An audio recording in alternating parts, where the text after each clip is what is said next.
ठीक है। तो अब सेकंड सेशन जो है, यानी पहले सेशन का दूसरा हिस्सा स्टार्ट हो रहा है, जिसमें अलजिब्रा के ताल्लुक से आपको गाइडेंस किया जाएगा। मैं सर से परमिशन लेकर एक मुख्तसर सा तारुफ सर का दूंगा, बहुत ही मुख्तसर सा, मैं जानता हूँ आप करेंगे ना। जी जी। तो मैं फिर वही बात दोहराऊंगा कि सर के तारुफ की कोई ज़रूरत नहीं है। जैसे कि आप जानते हैं वसीम ख़ान सर बहुत बड़े यूट्यूबर है अल्हम्दुलिल्लाह, और यूट्यूब चैनल है उनका ख़ान एकेडमी। उससे आप लोग लॉकडाउन से पहले से जो है आपकी तरह बच्चे मुस्तफ़ीज़ हो रहे हैं, फ़ैज़ उठा रहे हैं, और आप भी इंशाल्लाह उठाएंगे।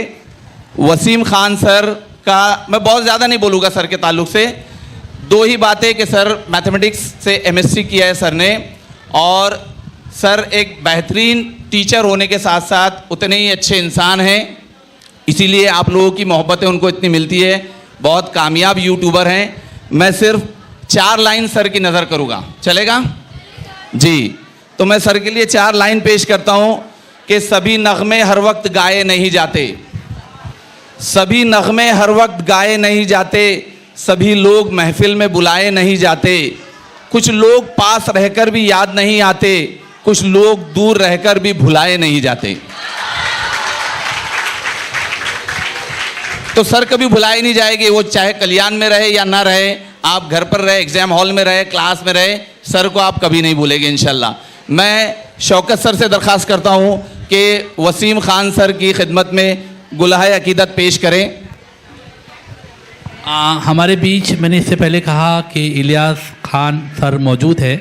मैं चाहूँगा कि शौकत सर उनका इस्तकबाल करें फूल के साथ। Sir please. सर आइटा एक टीचर्स की तंजीम है, बॉम्बे डिवीज़न के प्रेसिडेंट है, और समझ लीजिए कि सर की उंगली पकड़कर ही हमने चलना सीखा है। और जो मैं यहाँ पर खड़ा हुआ हूँ, सर की मेहनत है और सर का सपोर्ट रहा है। बहुत बहुत शुक्रिया सर, आप यहाँ पर आए, बहुत बहुत शुक्रिया, थैंक यू सो मच। तमाम टीचर्स, तमाम स्टूडेंट्स, आप लोग बिल्कुल भी अपने आप को कमज़ोर मत समझिए। आप लोग हकीकत में बहुत अच्छा आप लोगों का प्रिपरेशन है। टीचर्स लोग हकीकत में बहुत आप लोगों ने अच्छे से पढ़ाया है बच्चों को, और नेक ख्वाहिशात के साथ मैं आप लोगों से विदा लेता हूँ। बहुत बहुत शुक्रिया। वसीम सर मेरे पास। जी जी, थोड़ा सा तरतीब बदल गई है, नाम वसीम सर का ऐलान हुआ, लेकिन शौकत सर, अशमत सर के जो जज्बात इलियास सर से जुड़े हुए थे, सर बेकाबू होकर आ गए। जज़ाकल्लाह सर, आपने मेरी मुश्किल आसान की। तो इलियास सर के ताल्लुक़ से सर ने ताल्लुक़ दिया है। सर इलियास सर आपसे मुखातिब होना चाह रहे हैं। अस्सलाम वालेकुम वरहमतुल्लाहि वबरकातुहू। प्यारे बच्चों, इंग्लिश का जो आपका सेशन था मैंने बगौर सुना। अल्हम्दुलिल्लाह बहुत ही बेहतरीन, बहुत ही अच्छा, और इतना आसान तरीके से इतने कम वक्त में पूरे साल का 1 घंटे में एक्सप्लेन करना मामूली बात नहीं है। इसके लिए आप अंदाज़ा लगाइए कि कितनी मेहनत करनी पड़ी होंगी।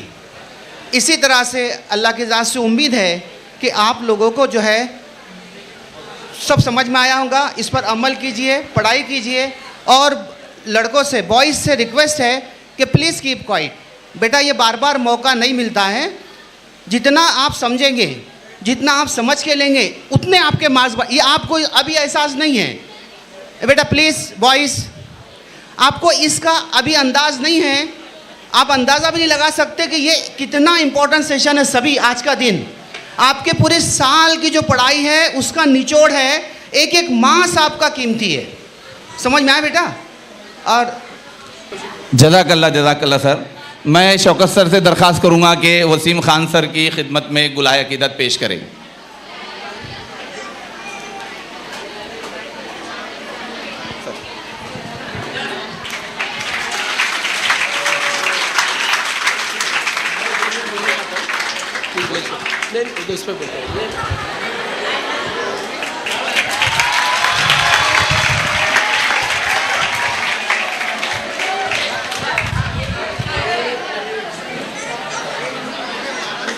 आज के हमारे दोनों मेहमान,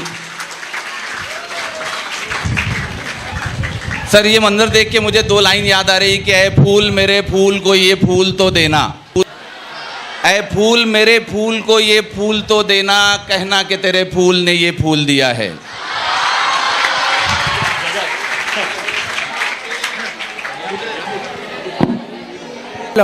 हेलो, हशमत सर का हम तहे दिल से शुक्रिया अदा करते हैं। जिस तरह मैंने मेरे लेक्चर में हमेशा आपको मैंने बताया था कि हशमत सर का जो अंदाज़ बयां है बिल्कुल अजीब है। मतलब वो बोलते ना, आधा शेर मुझे याद है तो दिल में उतर जाए आपकी बात, यानी इस अंदाज में पढ़ाते हैं। आप लोगों ने उसका अंदाज़ा किया होगा। और 1 घंटे में उन्होंने आपके 80 मार्क्स जो है आपके जेब में डाल दिए। आप उनको पेपर में किस तरह प्रेजेंट करना है वो आपके हाथ में है। तो मैं तहे दिल से एक बार वापस हशमत सर का तहे दिल से शुक्रिया अदा करता हूँ और गुजारिश करता है तो हमारी ज़िंदगी का रही इंशाअल्लाह तो हम नेक्स्ट ईयर भी हम सर को बुलाएंगे। ठीक है, अभी नेक्स्ट सेशन जिस तरह हमने अनाउंस किया है कि नेक्स्ट सेशन हमारा जो है वसीम खान सर के नाम से पेश किया जाएगा। वसीम खान की तो तारीफ़ करना, मतलब उनके बारे में अल्फाज बोलना मेरे पास अब अल्फाज नहीं है किस अंदाज में उनका बयान करूँ। वसीम सर को यूट्यूब के, खामोशी इख्तियार कीजिए आप लोग पहले। वसीम सब को यूट्यूब के नाम से आप सब लोग जानते हैं। वसीम खान का आप खाली यूट्यूब पे डाल देंगे, सर की पूरी कुंडली आ जाएगी, आपकी पूरी कुंडली सर के पास मिल जाएगी। काफ़ी मतलब तजुर्बा है और उनके तजुर्बे से पूरा फ़ायदा उठा लीजिए। एक मैं इंसिडेंट वसीम सर के बात में बोलना चाहता हूँ। वसीम सर आपसे मैं मुखातिब होता हूँ। वसीम सर के बारे में कुछ मैं बताना चाहता हूँ कि वसीम सर एक बार हम कल्याण में आए थे। कल्याण में आने के बाद वो मुझसे मुखातिब हुए कि मैं कल्याण में आया हूँ, तो मैंने उनसे जिक्र किया कि सर हमारे उर्दू स्कूल प्राइमरी स्कूल में आ जाइए। सर बोले मेरी तबीयत ठीक नहीं है, फिर भी मैं 10 मिनट के लिए आता हूँ। मैंने आप 10 मिनट के लिए सर आइए। 10 मिनट के आने के लिए खाली जो इम्पोर्टेंस है फ्रॉम द 10th से रिलेटेड तो वो बता दीजिए। सर ने 10 मिनट में आने के 10 मिनट में मेरी रिक्वेस्ट कबूल किए। 10 मिनट में मुस्लिम उर्दू स्कूल में आए। उन्होंने 10 मिनट की जगह 2 घंटा बच्चों को पढ़ाए। 2 घंटे में उन्होंने तमाम सब्जेक्ट कंप्लीट कर लिए। नॉट फॉर अलजबरा, जो उनका मास्टर जो है उनका सब्जेक्ट, उन्होंने अलजबरा, ज्योमेट्री, हिंदी, मराठी सब कंप्लीट कर लिए। बाद में उनके जाने के बाद एक ने क्वेश्चंस किया था सर को पढ़ाते वक्त, सर साइंस 1 या साइंस 2 का क्वेश्चन था, सर ये क्वेश्चंस का आंसर क्या है? तो सर ने जो कॉन्फिडेंस से जवाब दिया ना, मुझे तक याद है। सर ने बोले कि आप पेज नंबर 32 चेक कीजिए, पेज नंबर 32 देखिए, उसको आपका आंसर मिल जाएगा। तो मैं बहुत इंप्रेस हुआ कि सिर्फ एक लैंग्वेज, अभी तक मालूम था कोई मास्टर एक ही इसमें रहता है, लेकिन हर चीज़ में सर मास्टर है। वो स्टूडेंट ने सर के जाने के बाद मुझे पूछा, क्वेश्चन किया वसीम सर को, मुझे पूछा कि सर उनकी डिग्री क्या है वसीम सर की? तो मैंने बोला सर उनकी डिग्री तो सब इसमें एक्सपर्ट है, वो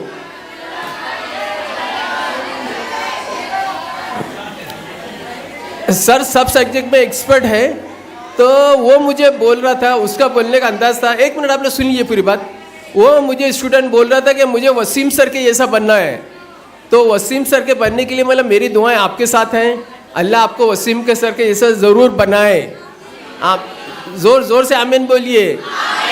हाँ, कम से कम ये आमीन 7वें आसमान तक पहुंचना चाहिए कि उसकी दुआ आप लोग को सबको लग जाए। ठीक है, मैं ज़्यादा वक्त ना लेते वसीम सर के खिदमत में खाली एक शेर पेश करना चाहता हूँ।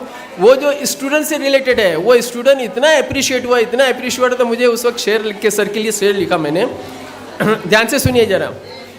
कोई तुम सा बनना तो चाहता है, कोई तुम सा बनना तो चाहता है, मतलब किसके जैसा? वसीम सर के जैसा। कोई तुम सा बनना तो चाहता है पर तुम जैसा बन नहीं पाता। तरकीब टोटके सब आजमा कर भी देख लिए, तुम्हारी जगह हासिल करना कर नहीं पाता।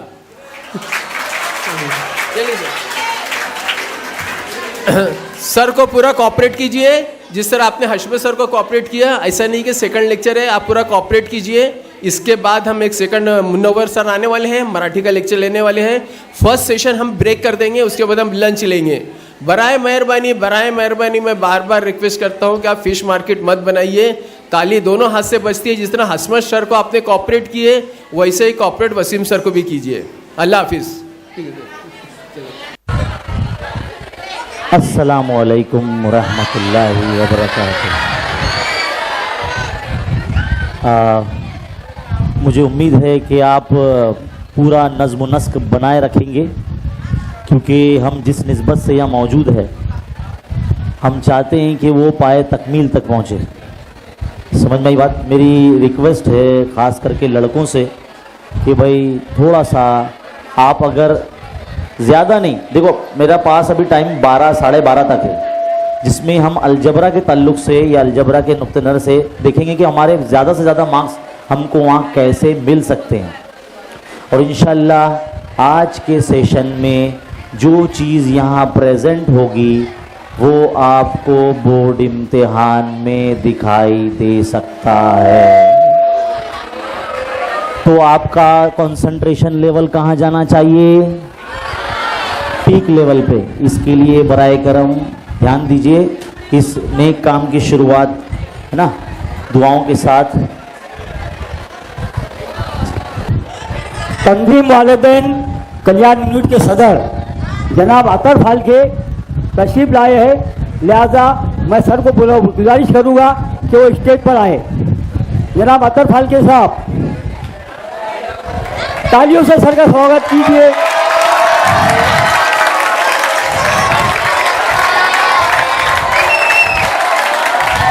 बस बस बस बस बस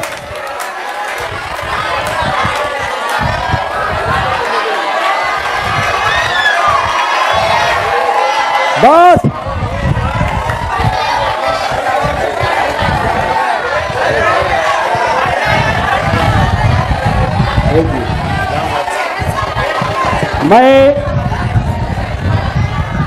मैं जनाब शौकत साहब से गुजारिश करूंगा कि अतर फाल्के साहब का गुलाब की तरफ से स्वागत कीजिए। वालेकुम। हाँ बेटा, गुज़िश्ता कई सालों से हम लोग ये प्रोग्राम करते रहे हैं। आपसे गुजारिश ये है कि हमारी इस मेहनत को आप पूरा फ़ायदा लें इसका, क्योंकि इस प्रोग्राम से तकरीबन आपके 10 से 15% किसी भी हालत में बढ़ना चाहिए। तो आप लोगों के लिए हम लोग ये मेहनत ये करते हैं, ना कि स्टेज सजाने के लिए बेटा। तो खामोशी से इंतहाई डिसिप्लिन के साथ में प्रोग्राम अटेंड करो बेटा और उसका फ़ायदा लो। अल्लाह आप सबको कामयाबी अता करे।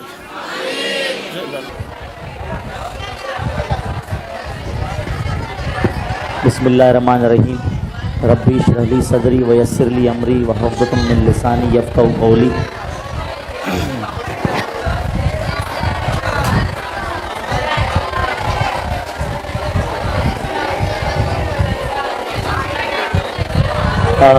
देखिए बच्चों, अज़ीज़ तलबा, सबसे पहले कि कोई भी चीज़ सीखने के लिए हम एक जो है ना डिसिप्लिन को मेंटेन रखना निहायत ही ज़रूरी है।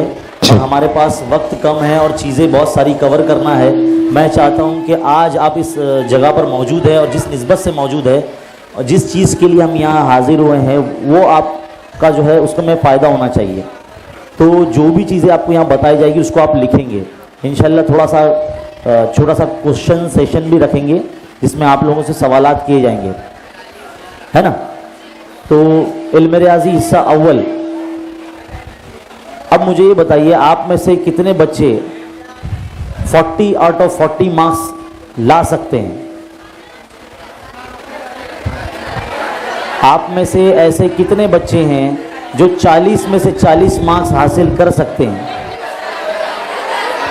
अच्छा, जो लोग हाथ नहीं उठा रहे हैं, क्या उन्हें अपने आप पर भरोसा नहीं है ना?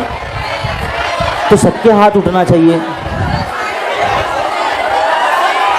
हाँ, देखिए भाई, ये एक खुद एतमादी इसमें होना लाजमी है कि अगर आपने साल भर बड़ी मेहनत के साथ अपने टीचर से पढ़ा है तो ऐसा नहीं है कि आज इस सेशन में कोई एक ऐसा मिरेकल या कोई चमत्कार हो जाएगा जिससे हर बच्चा 40 आउट ऑफ 40 ला लेगा। हेलो, आप लोग से ऑलरेडी हमने बचा दिया कि नब्ज़ और ज़ब्त कायम कीजिए। अगर आप डिसिप्लिन कायम नहीं करेंगे तो आप सर जो बोल रहे हैं आपको सुनने में नहीं आएगा। अननेसेसरी आप लोग क्यों बातें करते हैं? आप लोग को यहाँ से लेके जाना चाहते हैं ना। जिस तरह फर्स्ट सेशन में आपने हसमत सर को कोऑपरेट किए, अभी भी आप कोऑपरेट कीजिए। सर ने कम से कम 10 बार आपको रिक्वेस्ट कर चुके हैं कि आपको यहाँ से कुछ लेके जाना है। आपको लेके जाना है, तो उस वक्त आप जब तक खामोशी इख्तियार नहीं करेंगे आप किस तरह समझ पाएंगे। तो नेक्स्ट टाइम अभी बोलने का मौका मत दीजिए कि सर ने बोल चुके हैं, मैंने भी 3-4 बार आपको बोला है, वही आपस फिश मार्केट माराते, क्यों आप लोग बातें करते हैं? आप लोग यहाँ बातें करने नहीं आए, घर पे आपको काफ़ी वक्त है। ये मुश्किल से 6 से 7 घंटे जो भी हमको मिलते हैं, सर को हमने 1.5 घंटा दिए। 1.5 घंटे में सर जो भी देते हैं आपको क्या बोले 40 मार्क्स आपके पॉकेट में रख देंगे। तो आप लोग चाहते हैं ना 40 मार्क्स मिलना, कि 40 में से खाली 10 लेके जाना चाहते हैं। आपके बातों से तो ऐसा लग रहा है आप लोग इंटरेस्टेड नहीं है। ठीक है, ताली दोनों हाथ से बजती है, बार बार बजता हूँ। आप लोग सर को कॉपरेट कीजिए, आप कॉपरेट करेंगे तो सर में उतना इंटरेस्ट क्रिएट होगा। सर छोटे मोटे आदमी नहीं है, वो हमने कितना रिक्वेस्ट करके सर को बुलाया मुझे मालूम है। सर से पूछिए ना, हम महीने भर से सर से टच में है। जब सर से हमको अपॉइंटमेंट मिला उसके बाद आया है। आपको लग रहा है कि सर आए ऐसा एकदम कोई हलवा है, ऐसा हलवा नहीं है। सर का बहुत इंपॉर्टेंट है, ठीक है। तो उतना ही आपको उनको कॉपरेट कीजिए प्लीज़। वंस अगेन रिक्वेस्ट करता हूँ आपसे। देखो, इस ज़िम्न में एक बात मैं और ये भी ऐड करना चाहता हूँ। जैसे सर ने बोला कि भाई काफ़ी रिक्वेस्ट करना पड़ा, क्योंकि मेरे भी जो है ना थोड़े से हाथ बंधे हुए हैं। क्योंकि कैसा, जिस स्कूल से मैं वाबस्ता हूँ वहाँ पर भी इतनी ही तादाद या इससे भी ज़्यादा अगर कही जाएगी तो गलत नहीं होगा। तो हमारे जो स्कूल के मुंतज़िमीन हैं वो मुझे कहीं जाने नहीं देते। सर इधर ही रहो, मत जाओ कहीं भी। जो आप बाहर करते हैं या बाहर लेक्चर्स वगैरह लेते हैं यहाँ पे भी करो। वैसे मैं तो करता ही हूँ, लेकिन कैसा है जिस डिवीज़न में मेरा पीरियड रहता है मैं उसी जो है डिवीज़न को मैं पढ़ा पाता हूँ मैं, क्योंकि उसी में हमारा 5-6 घंटे निकल जाते हैं। लेकिन जिस डिवीज़न में मैं पढ़ा नहीं पाता उसमें भी मुझे जो पढ़ाना पड़ता है, जिसकी वजह से मैं बाहर नहीं जा पाता। तो कैसा है ना कि थोड़ा सा इस चीज़ को जानिए। अभी आपके सामने बहुत सारी चीज़ें आने वाली है। तो जिस तरह से आपने रेज हैंड किया, हाथ खड़े किया कि आप जो है 40 मार्क्स ला सकते हैं, तो जिन बच्चों ने हाथ खड़ा नहीं किया तो दिल छोटा मत कीजिए, आप भी ला सकते हैं। देखो, अभी भी ज़्यादा जो है ना वक्त नहीं गुजरा, अभी भी ज़्यादा वक्त नहीं गुजरा, अभी भी टाइम है। कल से बोर्ड एग्ज़ाम शुरू नहीं हो रहे। कितने दिन बचे पता है? चलो 40 डेज बचे हैं, है ना आपके हिसाब से। तो जितने दिन बचे हैं अगर उसको सही तरीके से यूटिलाइज किया जाए तो इंशाल्लाह आपके मार्क्स आ सकते हैं। अच्छा देखिए भाई, मैथ्स में पास होना निहायत ही आसान है। हो सकता है आप में से कुछ बच्चे बोलेंगे ये क्या बोल रहे भाई, मैथ्स में आउट ऑफ मार्क्स लाना आसान है? ऐसे कितने सोचते हैं आप में से? आसान है एकदम? अच्छा मुश्किल है, बहुत मुश्किल है। अच्छा देखो, आज का जो सेशन इंशाल्लाह अगर बगौर देखते हैं पूरी तवज्जो के साथ, बगैर कोई शरारत किए, बिना हिले डुले, इंशाल्लाह हम आपको उस तरह से एंगेज रखेंगे तो हो सकता है ये मुमकिन हो जाए। पहली बात खुशखबरी ये है कि आप में से कोई फेल तो बिल्कुल नहीं होने वाला है। मैथमेटिक्स में खास करके आप में से तो फेल तो कोई नहीं होगा, सब पास होने वाले हैं। यकीन मानेंगे इस चीज पे? लेकिन जो बच्चा जो बिल्कुल भी किताब नहीं पकड़ रहा है, या उठाता नहीं है, या पढ़ने में नहीं बैठता है, या रिवाइज ही नहीं करता है, स्कूल भी नहीं आता है, तो ऐसे बच्चे का हम गारंटी नहीं ले सकते। लेकिन जो डेली आ रहे हैं स्कूल में, क्लास में बैठ रहे हैं और सर का या आपकी टीचर का लेक्चर सुनते हैं, और माशाल्लाह आपकी टीचर ने बड़ी मेहनत से आपका सिलेबस मुकम्मल कराया है, तो सबसे ज़्यादा तो तालियां उनके लिए बजनी चाहिए जिन्होंने बड़ी मेहनत से आपको पढ़ाया है। तो उनको सलाम है आपकी टीचर्स को, जिन्होंने आपको बाकायदा इतनी मसरूफियात के मुताबिक, देखो आजकल की जो मसरूफियात बहुत है, आपको नहीं पता कि हर टीचर को क्या क्या काम है स्कूल में। एक आपार आईडी वाला सेशन चल रहा होगा, देखो है ना, उसमें हमारी बहुत जो है ना वक्त हमको लग रहा है और बहुत मेहनत लग रही है, उसके बावजूद भी ये सारे काम करना रहते हैं। समझ में ही बात? तो अजीज़ तलबा, जैसे आप सब जानते हैं कि पेपर पैटर्न का अगर बगौर देखा जाए तो आपके पेपर पैटर्न में 40% आसान सवाल रहने वाले हैं और 40% जो क्वेश्चंस होंगे वो मीडियम यानी ज़्यादा मुश्किल नहीं रहेंगे, जिसमें आप आसानी से मार्क्स हासिल कर सकते हैं। तो 80% मार्क्स तो आपके हाथ में है जो आप आसानी से कर सकते हैं। समझ में ही बात? दोनों पर्चों के ताल्लुक से मैं पेपर पैटर्न समझा रहा हूं, मैथ्स 1 मैथ्स 2 यानी अलजेब्रा ज्योमेट्री, समझे। और जो मुश्किल सवाल होते हैं तो वो मुश्किल होते नहीं है, हम समझते हैं वो मुश्किल है, वो मुश्किल इसलिए महसूस होते हैं क्योंकि वो out of the text book से होते हैं, बट सिलेबस पर मबनी होते हैं, निसाब पर मबनी होते हैं। तो वो वैसे सवाल भी कहां से बनेंगे, कौन सा आ सकता है, कोशिश करेंगे बताने की कि कौन सा सवाल बोर्ड इम्तिहान में सवाल नंबर 4 में और 5 में आ सकता है। उसको नोट करना, स्लाइड पर आएगा भी वो। जैसे कि आप जानते हैं कि हर सबक पेपर जो बनता है वो 60 मार्क्स का बनता है ना। आप 40 मार्क्स का अटेम्प्ट करते हो ऑप्शन के साथ। तो जो पहला सबक है आपका 2 मुतगय्यरी खती मसात है, ये 12 मार्क्स का सबक है आपका। सबसे बड़ा देखो यही है, पहला, दूसरा और छठा सबक, ये 12-12 मार्क्स के हैं ऑप्शन के साथ। बहुत से बच्चे, सर ये चौथा सबक छोड़ सकते क्या, ये जीएसटी वाला सबक आता नहीं हम लोग को। आप ईमानदारी से मुझे बताना, आप में से कितने बच्चे हैं जो इस सबक नंबर 4 माशी मनसूबाबंदी यानी फाइनेंशियल प्लानिंग को बहुत मुश्किल समझते हैं।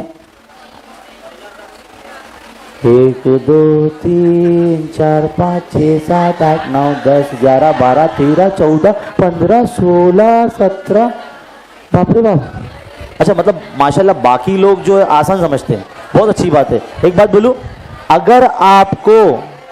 अगर आपको जमा, नफी, ज़रब, तकसीम आता है तो ये सबक आना चाहिए। मैं इस बात की गवाही देता हूं कि इस सबक में सिवाय जमा, नफी, ज़रब, तकसीम के कोई अमल नहीं है। अगर कोई है टीचर तो बोल दे, नहीं भाई तुम गलत बोल रहे, मैं बताता हूं इसमें हरकत की तीसरी मसात लगती है ऐसा नहीं ना।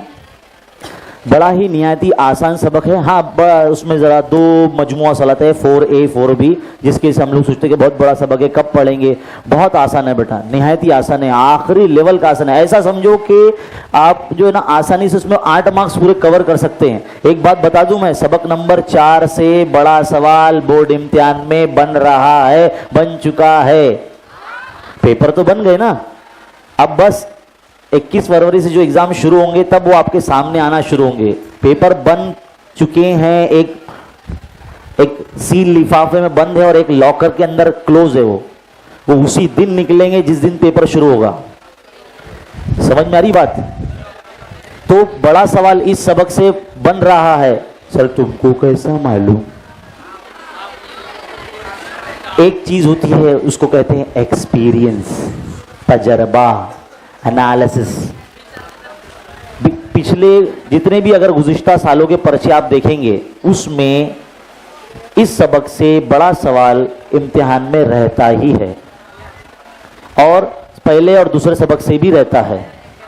तो बड़ा सवाल जो बनेगा पहला, दूसरा और चौथे सबक से बनेगा सवाल नंबर 4 में। तो सर सवाल नंबर 4 के बारे में बोल रहे, शुरुआत होते बराबर 1 2 3 के बारे में नहीं बोलेंगे? बोलेंगे ना। देखो आया, आपको सबको पता है कि पेपर पैटर्न क्या है। सबने फर्स्ट सेमेस्टर प्रीलिम एग्जाम दिए होंगे, है ना? अच्छा, नहीं दिए, शुरू होगा, है ना? देखिए, तो पहले जो सवाल नंबर 1 होता है उसके 2 पार्ट होते हैं, ए और बी। सवाल नंबर 2 में भी 2 पार्ट होते हैं, ए और बी। सवाल नंबर 3 में भी 2 पार्ट होते हैं, ए और बी। जो ए और बी है ना, खास करके सवाल नंबर 1 का वो 1 मार्क्स के सवाल जो कसीर मुतबादिल सवाल जिसे हम कहते हैं, वो आपकी दरसी किताब से ही आएंगे। जितने भी आपकी मजमुआ सवाल है ना, वहीं से बनेंगे सवाल। तो कुछ सवाल मैं पूछूंगा आपसे अभी, ताकि आपके 1 लाइनर या 1 मार्क्स के क्वेश्चन जो है पूरे मिल सके। तो याद रखिए, अगर आप 1 मार्क्स के, 2 मार्क्स के, 3 मार्क्स के सवाल अगर अच्छे तरीके से करते हैं, जो आपके किताब से ही पूछे जाने वाले, बाहर से नहीं आएंगे, बाहर से आने वाला तो ये सवाल है, सवाल नंबर 4। अगर आप 1 2 3 मार्क्स के सवाल हल करते हैं तो इसको काउंट करो। 4 मार्क्स अगर यहां मिल जाते आपके, 4 और 4 8 हो गए, फिर 4 3 12 मार्क्स, है ना? क्वेश्चन नंबर 2 का है जिसमें सरगर्मी यानी अमली काम पर मबनी सवाल आते हैं, सिर्फ 4 बॉक्स फिल करने होते हैं, आपको 2 मार्क्स मिलते हैं, है ना? तो इस तरह से आपको यहां पर 2 क्वेश्चन सोल्व कर देंगे, 3 आएंगे। इसी तरह से नॉन एक्टिविटी, बगैर सरगर्मी वाले जो सवाल हल करने वाले सवाल होते थे 2 मार्क्स वाले, वो 5 आते, 4 करने थे, हर एक के 2 मार्क्स, तो इस तरह से 8 मार्क्स। तो कुल मिला के ये हो गए 20 मार्क्स हो गए। सवाल नंबर 3 का जो ए होता है वो भी अमली काम पर मबनी होता है, जिसमें महज 2 सवाल आते हैं, एक ही करना होता है। और ऐसे एक्टिविटी बेस्ड वाले जो सवालात है कितने होंगे पता है आपको? एनीवन? नहीं? मैंने एक दिन बैठ के किताब ओपन करके गिनने की जुर्रत की है, उससे पता चला कि there are 38 activities are there in our textbooks. 38 ऐसी सरगर्मी पर मबनी सवाल जिसमें 2 मार्क्स ये और 3 मार्क्स के सवाल मिला के। तो अगर आप, जैसे कि आपने कहा कि 40 दिन अभी है, तो अगर एक एक्टिविटी वाला सवाल आज एक हल करते हो तो ऐसे 19 दिन में आपके वो पूरे एक्टिविटी बेस्ड वाले सवाल, यानी सवाल नंबर 2 का ए और 3 का ए, 4 और 3 7 मार्क्स की तैयारी आपकी हो जाएगी। प्लानिंग बता रहा हूं मैं ये, ताकि आपके 2 मार्क्स के और 3 मार्क्स के सवालात पूरे सही हो, और जो कि आपकी किताब से ही होंगे, बाहर से नहीं होंगे। समझ रहे ना? तो ये आपके टेक्स्ट बुक से रहेंगे यहां तक, क्वेश्चन नंबर 1 2 3। तो टोटल अगर आप इसको मेजर करेंगे तो ये 29 मार्क्स होते हैं। कितने होते हैं? 29 मार्क्स। अगर मान लीजिए आपने 1 2 3 मार्क्स वाले सवालात की प्रैक्टिस कर ली, मश्क कर ली अच्छे से, और मैथ्स 1 का भी इसी तरह से और मैथ्स 2 का भी इसी तरह से, तो टोटल 29 58 मार्क्स। कितने मार्क्स? अभी मैंने वो मार्क्स काउंट नहीं किए जो हमारे टीचर हमारा मुंह देख के देते ना, तू आता है क्लास में? नहीं आता, जा तेरे को 5, जा तुझे 2। ये लड़की बहुत झगड़ा करती है, इसको तो मैं 2 ही मार्क्स देती। ऐसा कोई नहीं करता टीचर, ऐसा कोई नहीं करता, क्योंकि हमारी किसी से पर्सनल दुश्मनी है ही नहीं। टीचर तुम्हारा दुश्मन है क्या? उल्टा हम तो सबसे ज्यादा खुश होते हैं जब तुम अच्छे नंबर से पास होते ना, तो तुम बड़ा डब्बा लाते भर के 1 किलो वाला, है ना। हम तो उसके जो है मुतमन्नी होते हैं कि बच्चा पास होगा तो अपना नाम लेगा कि हाँ सर ने पढ़ाए थे, कितना अच्छा लगा था, मजा आया था, लो सर मेरी तरफ से 1 किलो मिठाई, काजू कतली, हाँ यही खिलाएंगे ना। नहीं, मुझे जो ख्वाहिश है मैंने वो बोला, ठीक है पेड़े खिला देना, लड्डू भी चलेंगे मोती चूर के, ठीक। हाँ हाँ, देखो कैसा है ना कि ये माहौल बनाने के लिए इस तरह से जोक क्रैक करने पड़ते हैं, लेकिन इसका मतलब ये नहीं कि हमको वही शुरू कर देना है ना। ध्यान से सुनो, तो 29 मार्क्स मैथ्स 1 में, 29 मार्क्स मैथ्स 2 में, टोटल हो गए 58। अगर टीचर ने आपको 20 में से, 20 मतलब 10 मार्क्स का मैथ्स 1, 10 मार्क्स का मैथ्स 2। अब ये हर स्कूल का अलग क्राइटेरिया है मार्क्स देने का। कोई आपकी बुक चेक करके देता है मार्क्स, कोई बाकायदा 10 मार्क्स का रिटर्न टेस्ट लेता है, कोई जो है क्लास में आके 5 सवाल की बोर्ड पे लिख देगा और बोलेगा बच्चों लिखो, एक पेज पे लिख कर मुझे दो। इसी तरह से तो अलग अलग तरीके से ये 10 मार्क्स दिए जाते हैं। आसान नहीं होता ये भी, है ना। आप सोचेंगे अरे हाँ 10 मार्क्स का ना, तो डिपेंड करता है टीचर आपको ऑब्जेक्टिव टाइप सवाल दे रहे हैं या हल करने वाले दे रहे हैं। तो 4-5 आपको सवाल दे देंगे। अगर आपको मान लीजिए 20 में से 12 मिल गए, कितने मिल गए? तो 12 मार्क्स अगर काउंट हो गए तो कितने हो गए? 70 मार्क्स डिस्टिंक्शन। अभी मैंने ये सवाल पे मैं गया ही नहीं, वो सवाल जिसके पीछे हमारे कुछ बच्चे भाग रहे हैं, सर वो सब छोड़ो, ये वाला कराओ, ये कहां से आता, ये नहीं मालूम हम लोग को। मैंने सुना है कि बाहर से आता है। कितने बाहर से? बाहर गांव से आता क्या? बाहर गांव से नहीं आता। ये आपका वो तजुर्बेकार टीचर जो 20 से 30 साल का एक्सपीरियंस रखते हैं, जब वो पर्चा बनाते हैं तो वो ओल्ड सिलेबस की जो बुक होती है ना, जिसमें ओल्ड सिलेबस मीन्स के सबक सेम होते हैं, लेकिन उसमें से सवाल दे देते हैं, खुद से बना के देते हैं सवाल। ये चेक करने के लिए कि बच्चे को जो कॉन्सेप्ट है कितना पता है, क्या बच्चे ने रट के तो नहीं आया सवाल। क्योंकि हम जो है ना रटने को फरोग नहीं देते। हमारा जो एजुकेशन सिस्टम है वो रटने को फरोग नहीं देता। रटंत विद्या चलंत नहीं, सुने होंगे आपने। तो इसलिए बाकी सवाल नंबर 4 और 5 अगर आप देखेंगे तो क्वेश्चन नंबर 4 में 3 सवाल आते हैं, हर सवाल 2 सवाल करने पर आपको 8 मार्क्स मिलते हैं। और सवाल नंबर 5 में 3 मार्क्स का 2 सवाल आते हैं जो कि एक ही करना होता है। तो 8 और 3 कितने हो गए? अगर ये सवालात आप हल करना चाहते हैं तो आपको 1 मार्क्स के, 2 मार्क्स के, 3 मार्क्स की जो सवालात है उसकी प्रैक्टिस अच्छे से करनी होगी। और एक बात मेरा पर्सनल सजेशन है आप सबसे, बच्चों ध्यान से सुनो, अगर आपने इस तरह के सवालात अब तक हल नहीं किए हैं तो बराए करम मत जाना उसके पीछे, और अगर किए हैं तो ऐसे सवालात ढूंढ कर अपने सब्जेक्ट टीचर से पूछकर लेकर उसको सॉल्व करेंगे आप। लेकिन जिन बच्चों ने अब तक 4 मार्क्स वाले सवाल अटेम्प्ट नहीं किए थे या नहीं आता था, तो अभी करने की जरूरत नहीं, क्योंकि आपका काम अभी रिवाइज करना है, रिवीजन करना है। कोई नई चीज या कोई नया मेथड या कोई नए तरीका आप नहीं पढ़ेंगे, क्योंकि ये सवालात थोड़े से बड़े होते हैं, इसीलिए इसको जो है बुलंद मेयार के सवाल कहा जाता है। समझ में ही बात। और मैंने बता दिया किन 3 सबक से बनेंगे। सबक नंबर 1 दो मुतगरी खती मसाज, सबक नंबर 2 मुरब्बी मसाज, सबक नंबर 4 माशी मंसूबा बंदी।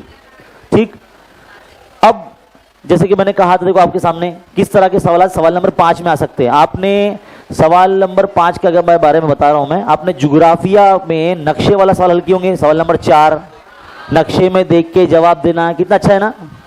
समझ लो एक तरह से पास करने के लिए बनता है वो सवाल। उसी तरह से बोर्ड इम्तिहान में इल्मे रियाज़ी सवाल और दुवम में ऐसे सवालात बन रहे हैं। आपको तरसीम देखना है और सवालों के जवाब देना है, आपको टेबल देखना है, जदौल देखना है, सवालों के जवाब देना है। तो ऐसा सवाल भी सवाल नंबर 5 में पूछा जा रहा है, खास करके माशी मंसूबाबंदी सबक से। समझे, वहां से बाकायदा टेबल बनाए। 2022 में जो पर्चा आया था, अगर आपने हल किए होंगे, बहुत से बच्चों के जहन में शायद ये भी सवाल है, सर सब बोल रहे हैं कि पिछले 5 साल के पर्चे हल करने का किधर से मिलेंगे, वो कौन देगा हम लोग को।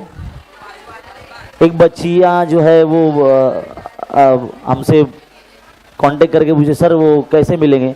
तो देखो मैं आपके सामने वेबसाइट लिखता हूँ मैं, यहाँ से अगर आप फ्री में एकदम गोरे गोरे साफ शफाफ अंदाज में पर्चे PDF फॉर्म में डाउनलोड कर सकते हैं।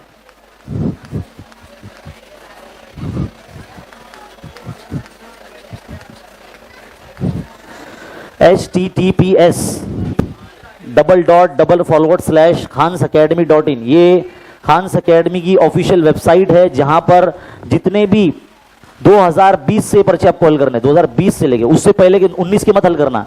2019 में पैटर्न अलग था, 9वीं के सवाल आते थे सवाल नंबर 1 में, नहीं तो आप पेपर देख के घबरा जाएंगे, ये कौन सा है, एक तो यही नहीं समझ में आ रहा, ऊपर से भी आ गया, कहां से कैसे हल करेंगे इसको। तो उसमें 6 सवाल आते थे, यहाँ पे नॉर्मली 5 आते ना, मैंने बताया था 5 आते, तो 6 सवाल उसमें आते थे, 6-7 सवाल। तो आपको 2019 का पर्चा नहीं हल करना है, 2020 से लेके 2020 और 2021 में भी बोर्ड इम्तिहान हुआ था। बहुत से बच्चों के सर उधर तो लॉकडाउन था, कोरोना आया था ना, सबको फ्री में पास कर देते, ऐसा भी कुछ हो सकता है क्या। ना कोई जलजला आएगा, ना कोई आफत आएगी, ना जमीन फटेगी, कुछ नहीं होने वाला, बोर्ड एग्जाम होकर रहेगा। अगर तुम ऐसा सोच रहे या दुआ कर रहे कि ऐसा कुछ तो भी हो जाए, हमको भी पास कर दे, हमको भी ऐसे आगे बढ़ा दे, तो ऐसा नहीं होने वाला। तो आप जो है तैयारी करते रहिए, वक्त धीरे धीरे अन करीब है बोर्ड इम्तिहान का। डेली जो है ना वक्त का सही इस्तेमाल करना है आपको। तो 2020 में जो है नवंबर दिसंबर में इम्तिहान हुआ था एक ही मरतबा, क्योंकि जो कोरोना था ना 2020 से 21 तक था, है ना। और 2021 में भी मार्च में एग्जाम नहीं हुआ था, सितंबर अक्टूबर में एग्जाम हुआ था। तो इसके भी पर्चे आपको मिलेंगे ऑल सब्जेक्ट के इसी वेबसाइट पर। 2022 में 2 मरतबा एग्जाम हुआ था, नॉर्मली 2 मरतबा एग्जाम होते हैं, मार्च और जुलाई, है ना। 2023 में भी 2 मरतबा एग्जाम हुआ, मार्च और जुलाई, और 2024 में भी एग्जाम हुआ है, मार्च और जुलाई। तो 2 पेपर इस साल के, 2 पेपर इस साल के, 2 पेपर इस साल के, 6 हो गए, 6 पेपर हो गए हर सब्जेक्ट, क्या हर सब्जेक्ट के 6 पेपर, सिर्फ ये 3 साल के ही हो गए। फिर 1 साल का ये और 1 साल का ये, तो 8 पेपर अगर आप हल करके जाते हैं, समझ लीजिए पेपर आपको पूरा पता चल गया, बोर्ड इम्तिहान का पर्चा पूरा आपको पता चल गया, समझ लो। अगर ये इतने 2020 से लेके 24 तक के पर्चे अगर आप हल करते हैं, तो आप समझ लीजिए कि पूरे एतमाद के साथ आप बोर्ड इम्तिहान में शिरकत कर पाएंगे। समझ में आई बात। तो इतने पर्चे आपको हल करना है, कहां से मिलेंगे, यहां से। इस वेबसाइट पे जाएंगे, जब ओपन करेंगे ना, तो उस पेज पे एकदम नीचे लिखा रहेगा board exam question paper, PYQs मतलब प्रीवियस ईयर क्वेश्चंस, PYQs ऐसे शॉर्ट फॉर्म में लिखा हुआ है उस वेबसाइट पे एकदम नीचे। वहां से जाके आप डाउनलोड करेंगे, डाउनलोड करने के कोई पैसे नहीं लगते, फ्री होता है एकदम। अब हाँ, जाते बराबर ही पेज ओपन करे, सर ने तो बोले तो मिल जाएगा, ये तो दिख रहा ही नहीं, ऐड आ रहा है इधर तो। क्योंकि बेटा ये जो पर्चा है बोर्ड वाले भी आपको दे रहे नहीं। आपने सुना किसी बोर्ड की वेबसाइट पे पर्चे अवेलेबल है, वहां से डाउनलोड कर लो, सुना है ही नहीं। हाँ, एक ऐप बना है लेकिन जिसमें इंग्लिश, मराठी, तेलुगु, तमिल मीडियम के, लेकिन उर्दू का नहीं है। उर्दू का आपको यहीं से मिलेगा। ऑल सब्जेक्ट, क्या सिर्फ मैथ्स की बात नहीं कर रहा मैं, ऑल सब्जेक्ट का मिलेगा। तो यहां से आप जो है डाउनलोड कर सकते हैं और आज अभी से यहां से जाने के बाद आप पर्चे हल करना सॉल्व कोशिश करें। टाइम लगाए बाकायदा, टाइम मैनेजमेंट के हिसाब से। 2 घंटे का पेपर होता है बोर्ड इम्तिहान में, आप 1.5 घंटे में आप कितना हल कर पा रहे हैं वो देखिए आप। क्योंकि जब ऐसे आप पूरे 8 पर्चे हल करेंगे ना तो उसी से आपको पता चल जाएगा कि मुझे इम्तिहान में कितने मार्क्स मिलने वाले हैं। तो आपको आपका टेस्ट लेके देखना पड़ेगा। जब तैराकी का प्रोग्राम होता है या मुकाबला होता है तो तैराकी का मुकाबले की तैयारी तैर के ही करना पड़ती है ना। इसी तरह से बोर्ड इम्तिहान की तैयारी भी आपको बाकायदा घर पे बैठकर टाइम घड़ी सामने लगाकर, और जो आपके पास पेपर होगा उसका एक हार्ड कॉपी जेरोक्स या प्रिंट आउट निकाल के उसको सॉल्व करिए आप, और देखिए कि 1.5 घंटे में आप कहां तक पहुंच रहे हैं। अगर आप सवाल नंबर 3 तक पहुंच रहे हैं मतलब आपकी तैयारी बहुत अच्छी चल रही है। अगर आप सवाल नंबर 4 का भी कोई एक आधा क्वेश्चन अटेम्प्ट कर रहे हैं मतलब आपने समझ लीजिए कि भाई तैयारी जीत के आपकी हो चुकी है। बस आपके नाम का डंका बजना शुरू होने वाला है स्कूल में। जिसने सवाल नंबर 5 भी अटेम्प्ट किया खत्म, उसी का नाम गूंजेगा स्कूल में। तो भाई इस बच्चे ने बहुत अच्छे मार्क्स लिए हैं। देखो स्लाइड देना जरा। अब यहां पर बारी आती है टाइम मैनेजमेंट की। जैसे मैंने कहा ना कि भाई 2 घंटे का पेपर आपको 1.5 घंटे में होना चाहिए, तो कौन से सवाल को कितना टाइम देना है सर? देखिए सवाल नंबर 1 और के ए और बी मिला के ना आपको 20 मिनट में हल करना है। वैसे भी बहुत ज्यादा दे दिया ये, इतना मतलब फिर भी सफिशिएंट है आपके लिए। उल्टा आपके पास टाइम बचेगा माशाल्लाह। अगर आपकी प्रैक्टिस अच्छी होगी ना तो ये जो 10 मिनट बोला है ना, 10 मिनट से भी जल्दी आप सॉल्व कर लेंगे सवाल नंबर 1, क्योंकि किताब के सवाल है ये। क्वेश्चन नंबर 1 का है तो किताब से आता है ना, मजमूआ सलात से आता है। तो मुझे बताइए एक सवाल अगर मैं पूछूं आपसे, देखते हैं जिसको आता है वो ऐसे हाथ खड़े करना। पूछू ना, GSTIN नंबर में कुल कितने हिंदसे होते हैं? इतने लोगों को पता है? सबको पता होना चाहिए। बेटा खड़े रहो। Very good, 15। अच्छा, अगर मेरा सवाल थोड़ा सा चेंज हो जाए, लड़कों में से मुझे जवाब चाहिए। GSTIN नंबर में कुल अल्फा न्यूमरिक कितने होते हैं?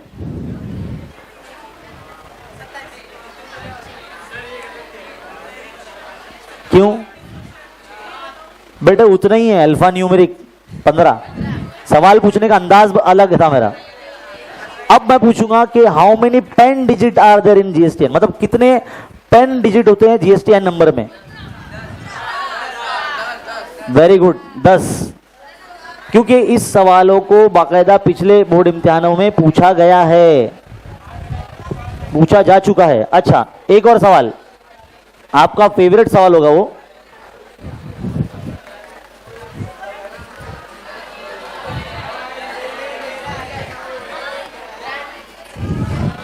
एक सवाल आपके सामने लिखा हुआ नजर आ रहा होगा, T18 यानी 18वां रुकन नफी 13वां रुकन कितना होगा अगर D बराबर 5 है तो? इसका जवाब कौन देगा? हाथ खड़े करके मुझे बताएंगे।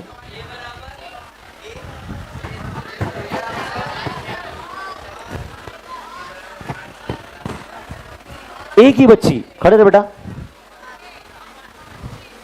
25। जवाब आपका बिल्कुल सही है। अब सोचिए कि इतने बड़े मजमे में सिर्फ एक बच्ची ने जवाब दिया है। ध्यान से सुनिए, अभी किसी एक बच्ची से पूछा गया या एक लड़के से पूछा जाए तो वो बोलेंगे सर TN का फॉर्मूला लगाने का इधर। सर TN का फॉर्मूला 2 मरतबा लगाना पड़ेगा सर। याद रखो ये 1 मार्क्स का सवाल है, ये 5 मार्क्स का 3 मार्क्स का सवाल नहीं है, ये 1 मार्क्स का सवाल है। तो आप क्या करेंगे? TN का फॉर्मूला लगाएंगे, उसको माइनस करेंगे, उतना पूरा हल करेंगे। एकदम आसान है। जो रुकन आपको दिए गए ना 18 नफी 13 उनको माइनस करना है और D से ज़रब कर देना है। तो D कितना है? 5 है और ये भी 5 है, तो 5 पंजे। अब ऑप्शन में जो 25 रहेगा तो वो आपका सही जवाब रहेगा। इस तरह से आपको निकालना है। जो भी रुकन का फर्क आपको पूछा जाए उसका फर्क निकाल लेना, उसको मुश्तरिक रुकन जो डी है आपका उससे ज़रब कर देना है, तो आपका आंसर आ जाएगा। समझ में ही बात। एक और इंपॉर्टेंट सवाल, आपका सबसे फेवरेट सबक एहतिमाल है ना, एहतिमाल। जिस चीज को हम आसान समझते हैं ना, गलती भी उसी में करते हैं। तो चलिए आपके सामने मैं एक सवाल दे रहा हूं, देखते हैं। अगर एक मुकाबले में दो ग्रुप है, कितने ग्रुप है? दो ग्रुप है। तो ग्रुप ए का जीतने का एहतिमाल जो है 1/4 है। ग्रुप ए के जीतने का एहतिमाल अगर 4 है, तो जो ग्रुप हार गया है उसका एहतिमाल क्या होगा?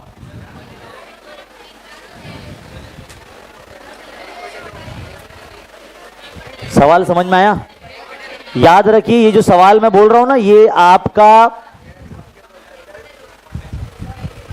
1 मार्क्स का सवाल है, 2 या 3 मार्क्स का नहीं है। कोरस में जवाब देना अकलमंदी की निशानी नहीं है। मैंने क्या कहा? हाथ खड़े करो ऐसे, जिसको आता है बताइए। अगर किसी वकू का जीतने का एहतिमाल अगर आपको दिया गया है, तो हारने का एहतिमाल भी आपको पता होना चाहिए। 9th क्लास सबने पढ़े, सेट सबक पढ़े सबने। किसी सेट का मुकम्मला पढ़े थे आपने? मुकम्मला सेट, कॉम्प्लीमेंट ऑफ सेट पढ़े थे?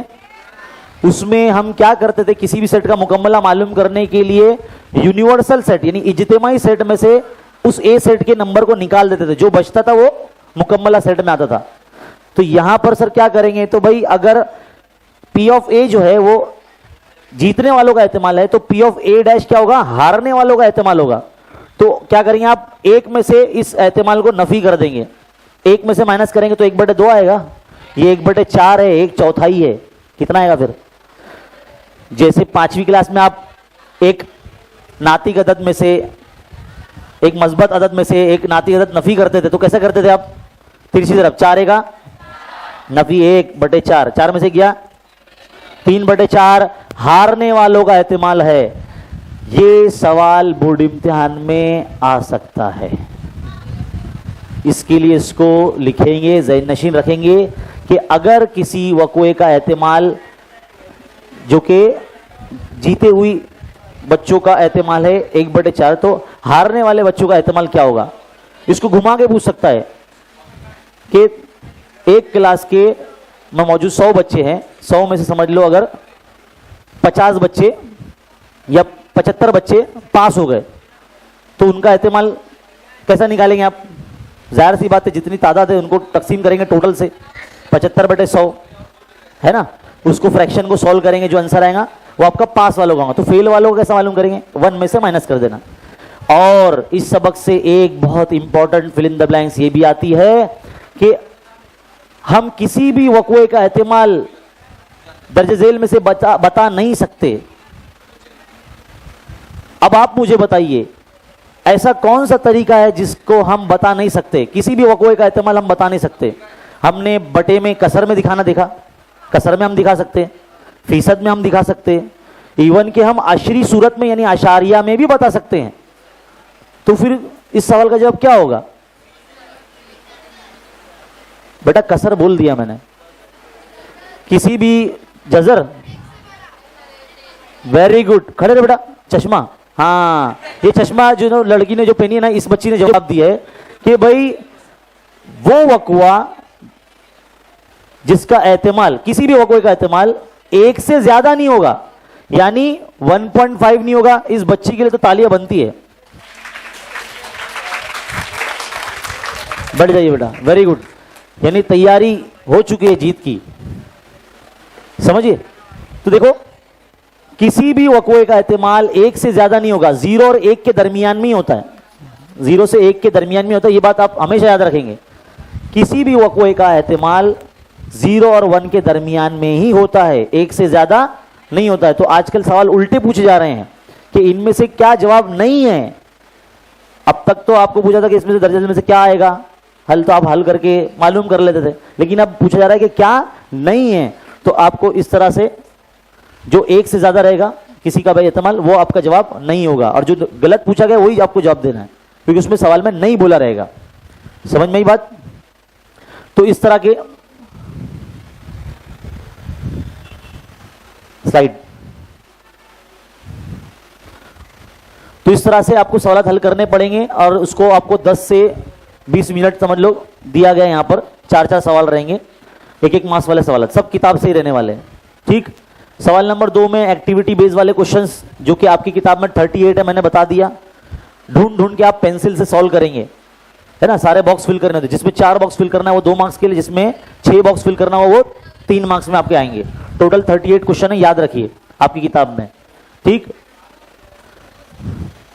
एक मिसाल के तौर पर सवाल नंबर 3 में, 3 के बी में, या सवाल नंबर 5 में आपको एक सवाल आएगा जो कि आपकी किताब से नहीं है। सवाल पूछा जाएगा कि 2 मुतगैरी खती मसात पर मबनी एक ऐसा इबारती सवाल बनाइए। देखो, कुछ सालों पहले ऐसे बच्चे हुआ करते थे, वो ना अल्लाह ताला से दुआ मांगते थे कि हम लोग जवाब याद करते हैं। कभी ऐसा भी इम्तिहान हो जहाँ सवाल लिखना पड़े, देखो कि दुआ कबूल हो गई। अब सवाल आता है, क्या बोल रहा है? 2 मुतगैरी खती मसात और मबनी एक ऐसा इबारती मिसाल या सवाल तैयार कीजिए कि उनमें से एक मुतगैर की कीमत 10 आए। 10 सम, 10 रुपए, 10 अफराद, 10 मीटर, 10 किलोमीटर, 10 सेंटीमीटर, लेकिन 10 आंसर चाहिए। समझा? यानी हमको एक ऐसा सवाल बनाना है जिसका जवाब कितना आना चाहिए? 10 आना चाहिए। तो मैं आपको है ना एक ट्रिक बताता हूं। मैं ये सवाल बोर्ड इम्तिहान में आ सकता है, इसके पूरे चांसेस है, मतलब 100% एहतमाल है इसके, तमाम मुमकिनात जो है इसकी है। देखिए, अब हमको 10 आंसर लाना है, 10 आंसर लाना है। आप क्या करो, 10 में और 10 जोड़ दो, 10 में और 10 जोड़ दो, कितना हो गया? 20 हो गए। अब 20 के ना 2 हिस्से करो। क्या करो? जजर नहीं निकालना है, 5 चौक 20 मत करना, क्योंकि ये सबक नंबर 1 से पूछा गया है। 2 मुतगैरी खती मसावत, यहां जजर नहीं निकाले जाते। समझ में आ रही बात? आप क्या करना, इसके 2 हिस्से करना। सर 2 हिस्से तो ऑलरेडी है ना, 10-10, और कौन से 2 हिस्से करना? अरे ऐसा होता ना 15 और 5। समझ में आया? 2 नंबर बन गए आपके। अब बनेगा सवाल, और मेरी जाती राय आपसे, उम्र वाला सवाल बनाने का। कौन सा? एज वाला। किसी 2 बंदों को पकड़ लो, जिन 2 वेरिएबल चाहिए ना, 2 मुतगैर चाहिए ना, एक्स और वाई। तो जाहिर सी बात है 2 बातों के बारे में जिक्र करना पड़ेगा। तो मैं एक लड़का समझ लो है, दूसरा लड़का साजिद वाजिद। साजिद और वाजिद की उम्रों का मजमुआ 15 साल है, और उनकी उम्रों का फर्क 5 साल है। तो उनकी मौजूदा उम्रें मालूम कीजिए। बन गया सवाल, मिल गया 1 मार्क्स। इस तरह से सवाल बनाने का, इसके 2 हिस्से करने का, और फिर इस हिस्से पर इस हिस्से पर जुमले बनाने का कि साजिद और वाजिद की मौजूदा उम्रों का मजमुआ 15 साल है और उनकी उम्रों का फर्क 5 साल है। तो जाहिर सी बात है, आप साजिद की उम्र x लेंगे, वाजिद की उम्र y लेंगे, दोनों का मजमुआ यानी x जमा y बराबर 15 हो गया, है ना। पहली मसात तैयार हो गई आपकी, और दोनों की उम्रों का फर्क यानी x नफी y बराबर कितना है? 5। 2 मसात बन गई। ये तो फेवरेट आपका है ना। आप जमा करेंगे तो y y कैंसिल, इसको इखराज का तरीका कहते हैं। तो 2x बराबर कितना आएगा? 15 और 5 20 हो गए। अब हमको क्या बोला था, एक मुतगैर कीमत कितनी आना चाहिए? 10 आना चाहिए। तो देखो 2 से तकसीम करेंगे तो आ गया 10, 3 मार्क्स मिल गए। हॉट्स क्वेश्चन था ये हॉट्स क्वेश्चन है जो सवाल नंबर 5 में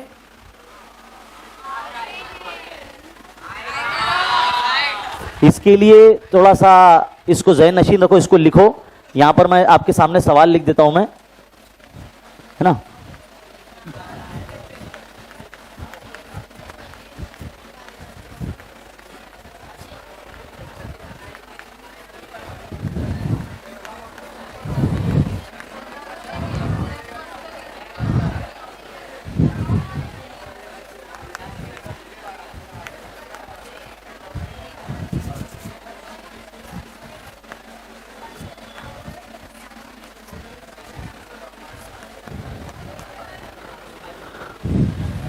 सवाल बनाने पर 1 मार्क्स, हल करने पे 2 मार्क्स, इस तरह से कितने मार्क्स हो जाएंगे?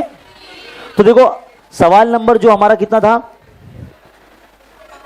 अगर चौथा सवाल हमको नहीं आता है जिसमें 8 मार्क्स मिलते हैं, लेकिन 5वां सवाल तो आ सकता है ना इस तरह से। राइटिंग समझ में आ रही है ना? देखो आप लोगों की राइटिंग की तरह उतनी अच्छी और खूबसूरत राइटिंग नहीं है मेरी, लेकिन रीडेबल है, पढ़ सकते हैं। ठीक,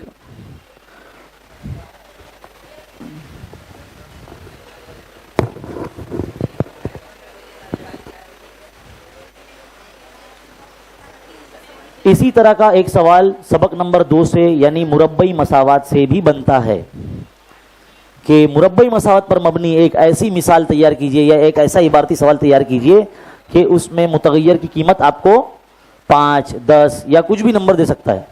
तो उसका तरीका ज़रा अलग है, लेकिन वहाँ पर भी हम उम्र वाला सवाल ही बनाएंगे। लिखे बेटा, डन। इसके बाद तो आएगा ना करना x + y = 15, x - y = 5। ठीक, चलो स्लाइड पे लेकर जाएंगे। स्लाइड पे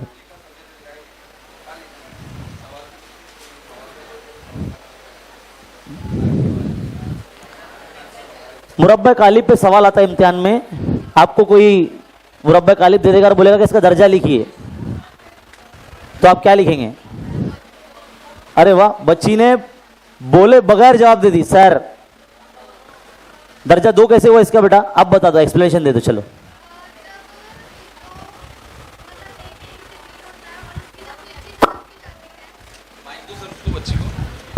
देखो बेटा, देखो ये आपकी किताब की कटिंग है, ये यहां लिखा है, देखो दर्जा 2 है। क्यों? कि इसमें 2 उमूदी कतार हैं, 2 उफ़की कतार हैं।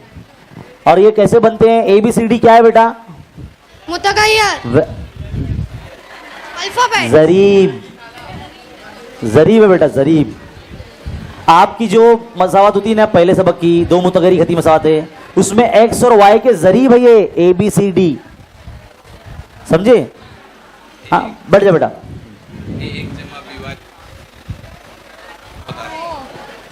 इम्तिहान में सवाल 1 मार्क्स के लिए आ सकता है ऐसा कि भाई दिए गए मुरब्बा कालिब का दर्जा लिखिए, तो आप क्या लिखेंगे? 2। हो सकता है इसका कीमत मालूम करने के लिए दे दिया जाए आपको, तो आप क्या करते? क्रॉस मल्टीप्लाई करते, बीच में माइनस लगाते, आता है ना? हाँ, तो इसी तरह से उसको करना है। मुरब्बा कालिब के बाद सबसे इंपॉर्टेंट सवाल जो पेपर में है वो है ग्रामर का उसूल। ग्रामर के उसूल पर मबनी एक सवाल पेपर में रहने ही वाला है। जब भी पेपर बनता है, अगर पेपर बनाने वाले ने बनाने के बाद चेक करता है कि भाई क्या क्या है, कुछ सीनियर लोग भी होते हैं, चेक करते हैं, पूछते हैं अरे भाई मुरब्बा कालिब वाला सवाल नहीं डाले, वापस डाल के दो, बच्चे लोगों को पास करने का है। यानी गवर्नमेंट और महकमा तालीम तुमको आगे रखना चाहती है, पास करना चाहती है। तो ऐसे जो सवालात है जो एक्टिविटी बेस्ड वाले, ये सवाल नंबर 3 में आता है, सवाल बहुत इंपॉर्टेंट है आपकी किताब का, ये आपकी किताब से ही लिया गया है। समझ में आई बात?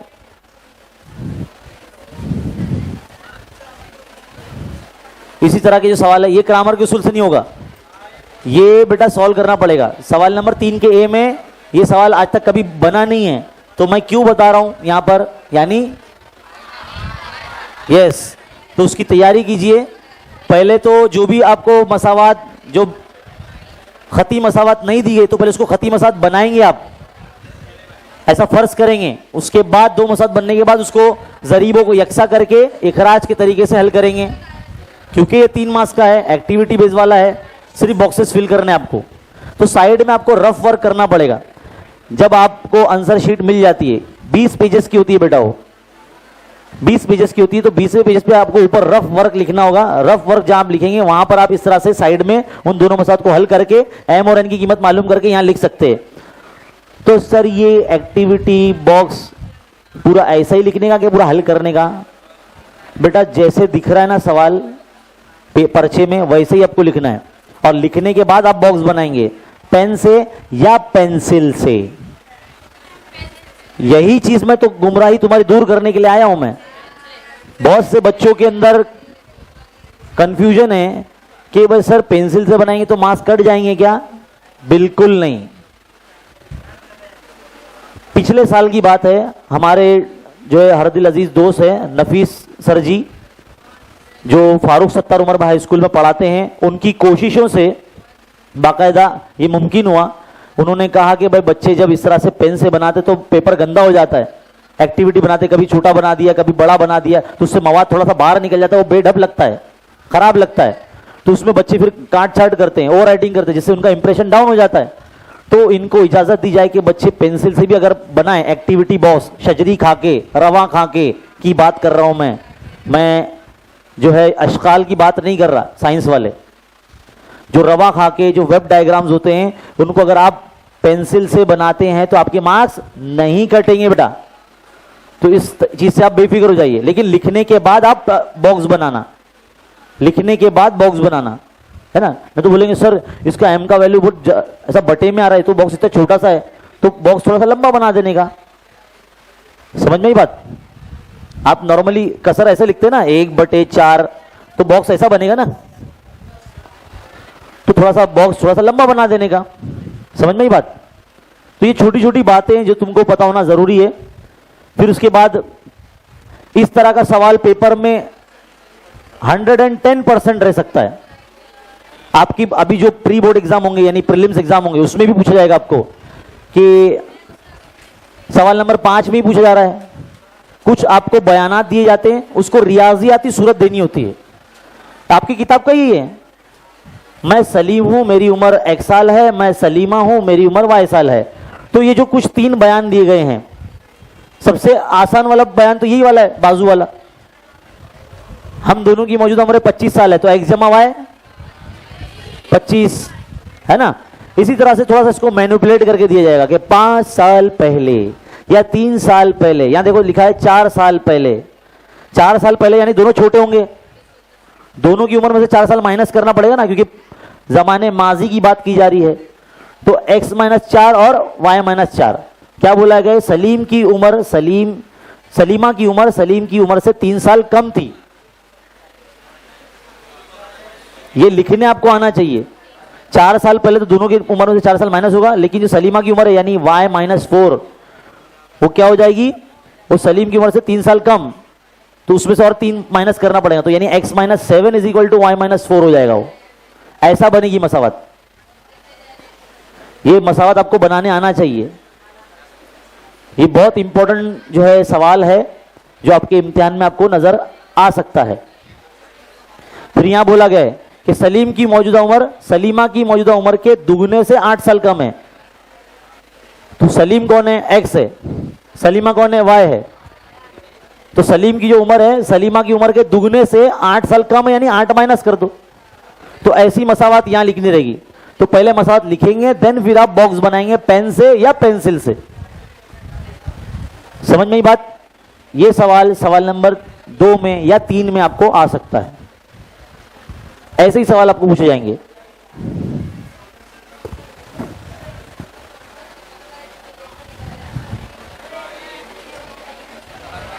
ये ऐसे अनसाउंडेड क्वेश्चन है जो आपको ज्यादा उसको ध्यान देते नहीं, तो यही सवाल बोर्ड इम्तिहान में बनते हैं। मसावत बनाना है आपको सिर्फ सेल सिर्फ 2 दिनों के लिए। मेरे पास सुई वाली कुछ और कुछ डिजिटल घड़ियां हैं, तो सुई वाली मतलब क्लासिक वॉच पुरानी है तो x वर्ष किलो उसकी कीमत, और जो डिजिटल घड़ियां हैं अब तो इसका भी जमाना चला गया, अब तो नवी आई ना, वो डायरेक्ट ऐसे फोन पे बात होती है उससे, स्मार्ट वॉच है ना। वैसे ये जो है ना ऐसी घड़ियां ही पहन के जा सकते हैं आप इम्तिहान में। डिजिटल वॉच आपकी गेट पर ही उतार ली जाएगी। आप में से जो बच्चे थोड़ा सा कूल दिखने के लिए जो घड़ियां पहनते हैं वो निकाल ली जाएगी आपकी। तो इसके लिए इम्तिहान में पहन के नहीं जाना, जो भी स्मार्ट वॉच होती है वगैरह वगैरह। वैसे तो एग्ज़ाम हॉल में भी घड़ी लगी होती है, जो टीचर जो आपके सुपरवाइज़र होते हैं वो भी आपको टाइम बताते ही हैं कि कितना वक्त बचा है। तो इस तरह की जो घड़ियां हैं आप पहन के जा सकते हैं, है ना। और इस पर सवाल पूछा गया कि पहले दिन की फरोख्त सुई वाली घड़ी कितनी 11 बिकी, डिजिटल घड़ी कितनी भी 6 की बिकी, कुल कीमत कितनी जमा हुई दुकान वाले के पास 4,330 रुपये। तो ये पहली मसावत के लिए कंडीशन है। ये जो बॉक्स दिया ये पहली मसावत बनाने के लिए, और ये जो दी गई वो दूसरी मसावत बनाने के लिए। तो अगर आप फर्ज कर लेंगे कि सुई वाली घड़ी की कीमत x है और डिजिटल घड़ी की जो कीमत है y है, तो 11x जमा 6y बराबर 4330। ये कैसी बनेगी? 22x जमा 5y बराबर, वेरी गुड। तो इस तरह से दो मसावत बनेगी। तो फिर आप उसको इखराज के तरीके से हल करो या इस्तब्दाल के तरीके से हल करो। सर ये कौन सा तरीका है? इस्तब्दाल, किसी मुतगय्यर को कीमत मानकर किसी मसावत में रख देने के अमल को इस्तब्दाल कहते हैं। आपने 9th क्लास में सबक नंबर 5 में पढ़े होंगे। 9th क्लास में भी सबक नंबर 5 यही था ना, दो मुतगय्यरी खती मसावत। तो इस सबक पे जो इतने सारे सवाल बन रहे हैं जो मैं आपको बता रहा हूं मैं, ये सवाल तो बहुत इंपॉर्टेंट है, टिक कर लो इसको। नाजिया वाला, उसके पास कुछ नोट है ना, 100 रुपए वाले एक्स नोट है, 50 रुपए वाले वाई नोट है। बहुत इंपॉर्टेंट क्वेश्चन है बेटा, मसावत बनाने आपको आना चाहिए। अगर आप बगौर पढ़ते हैं सवाल को, उसको रियाजियाती सूरत में बनाने आपको आना चाहिए।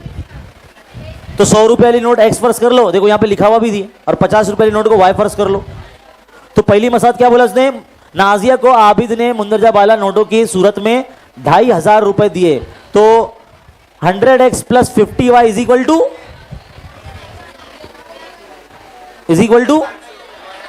2500। पहली मसद बन गई।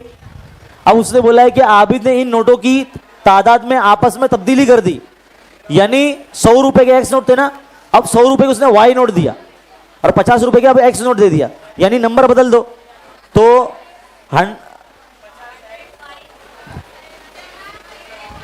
50x plus 100y is equal to, लेकिन 500 रुपए कम है।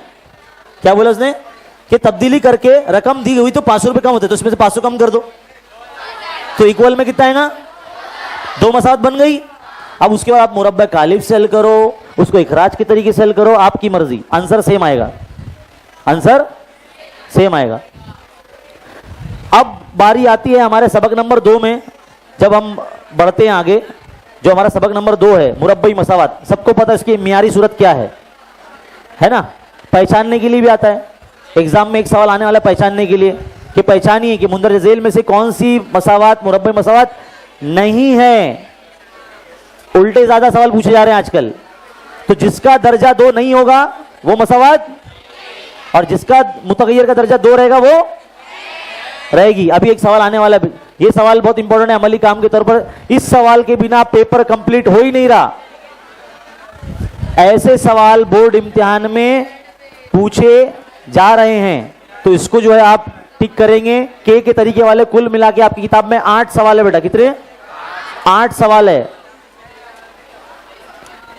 कुछ सवालात आपके मजमूआ सवालात में भी है, कुछ आपके मशकी सवालात में भी है, कुछ आपको जो है मिसालों के जरिए हल करके दिया गया है। तो ये सवाल नंबर 2 में ये सवाल आ सकता है। बताइए कि कीमत क्या आएगी? इधर लिख के दिया उसने, लिख के दिया है। तुम 5 क्या बोल रहे हो बेटा? इधर लिख के दिया आंसर। ये प्रोसेस बताना है आपको। जजर कितना है इस मसावत का? 5 दिया, तो यहां कितना रखेंगे? और यहां 5 रखना कितना फेवरेट हो? देखो, एक ही कीमत 10 जगह रखने पर, मतलब 4 जगह रखने पर आपको पूरे मार्क्स मिलने वाले। तो सोचो ऐसा सवाल कितना इंपॉर्टेंट है। ऐसा सवाल बोर्ड इम्तिहान में रहेगा ही रहेगा 2 मार्क्स के लिए, 2 के ए में रहेगा। बिल्कुल इसको टिक कीजिए, आप इस तरह के सवाल हल कीजिए। अच्छा, अब ये सवाल है जो बहुत इंपॉर्टेंट है, आपके बोर्ड इम्तिहान के पेपर में रहेगा। सुनिए, आपको 2 हमजाद मसावतें दे दी गई है। बोला गया है कि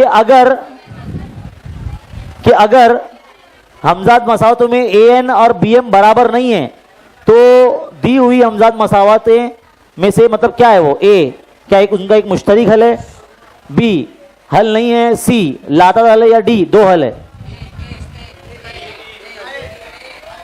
अच्छा, यहां कुछ बच्चे खास करके लड़के जवाब दे रहे, मुझे बड़ा अच्छा लग रहा है कि भाई उन्होंने बोला कि भाई सर इसका जवाब, सवाल का जवाब ऑप्शन ए है। ऑप्शन ए है, इन्होंने जवाब बिल्कुल सही दिया। क्या इनको ही पता है सिर्फ, बाकी लोगों को नहीं पता? तो फिर हाथ खड़े करो, कितने लोगों को मालूम है ये?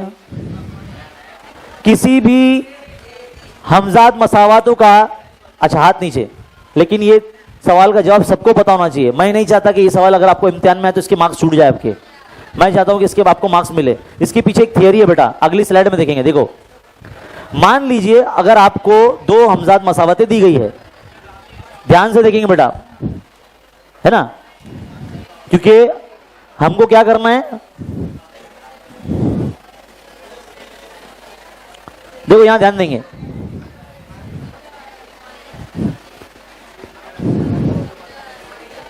ax plus b y a1x plus b1y equal to c1, ये मसला नंबर 1 है।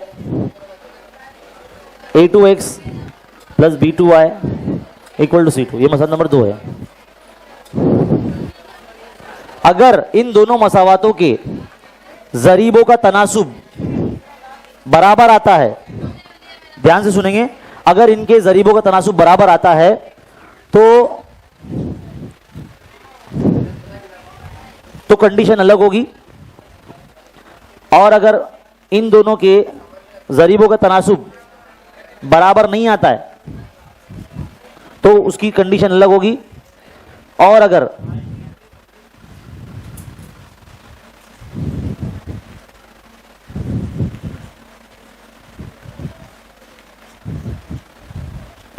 तो कंडीशन अलग होगी। ये 3 शर्तें हैं जो एग्जाम में आपको पता होनी चाहिए। अब इनका तशरीही सबूत कैसे बनेगा? तशरीही सबूत ये तो साइंस 2 में पढ़े थे अपन, इधर भी है। मतलब इसकी तरसीम बनेगी कैसे? जब भी कभी आपने देखा है तरसीम पे, जब दो मसावातें हम नुकात उसके ले लेते हैं और बना लेते हैं तो वो एक नुक्ते पे कता करती है, तो वो एक नुक्ता उस मसावात का हल होता है। क्या होता है? तो हम उसको बोलेंगे भाई मुनफरिद हल है, तो इसको क्या बोलेंगे? मुनफरिद हल है। जब भी कभी पहली जोड़ी अगर बराबर नहीं आती है, उनका तनासुब अगर बराबर नहीं आता है, तो हम क्या कहेंगे कि ये इस मसावत का एक मुनफरिद हल है, और ये ना मसावत एक दूसरे को ना कता करेंगी एक नुक्ते पे, ये उसका तशरीह सबूत है। जब भी कभी दो हमजाद मसावतों के अगर जरीब आप तनासुब में रखेंगे और पहला x के जो जरीब है और y के जरीब है, उनका तनासुब अगर बराबर नहीं आ रहा है, मतलब समझ जाना कि वो मुनफरिद हल है। समझ में आई बात? फिर अगर मान लीजिए कि अगर सबके तनासुब बराबर आ रहे हैं, 1/2 सबका आंसर सेम आ रहा है, तो इसको बोलेंगे हम लातादाद हल है। क्या है? इसके बहुत सारे हल है। समझ में आई बात? और उसका जो तशरीह सबूत बनेगा, यानी जो तरसीम पर मसावत बनेगी, वो एक के ऊपर एक बनेगी, ऐसे एक के ऊपर एक बनेगी, कोइंसाइड करेगी, एक दूसरे को ढांक लेंगी दोनों मसावतें। समझ में आई बात? देखो मैं यहां बताता हूं, स्लाइड दिखाना।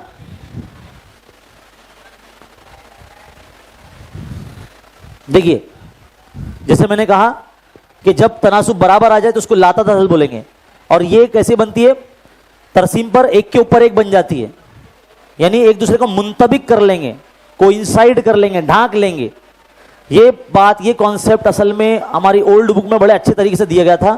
इस नई वाली बुक में ये कॉन्सेप्ट नहीं है, लेकिन सवाल बराबर पूछा इन्होंने, तो इसके लिए आपको ये लिखना बहुत जरूरी है। और अगर जब भी कभी दोनों हमजाद मसावतों में ए और बी का तनासुब बराबर है, लेकिन सी का तनासुब यानी इक्वल के उस जानिब वाले जो नंबर्स होते हैं उनका तनासुब अगर बराबर नहीं है, तो ऐसे सवालात को हम कहेंगे कि इसका कोई हल नहीं है, ये एक दूसरे के मुतवाजी बनती है। कैसी बनती है? मुतवाजी बनती है, ऐसे। यानी तरसीम पेपर पे ना वो खत ऐसे मुतवाजी बनेंगी। कैसी बनेगी? मुतवाजी बनेंगी। देख लो उधर पे, वो तशरीह सबूत आप लिख लेना, बना लेना अच्छे से।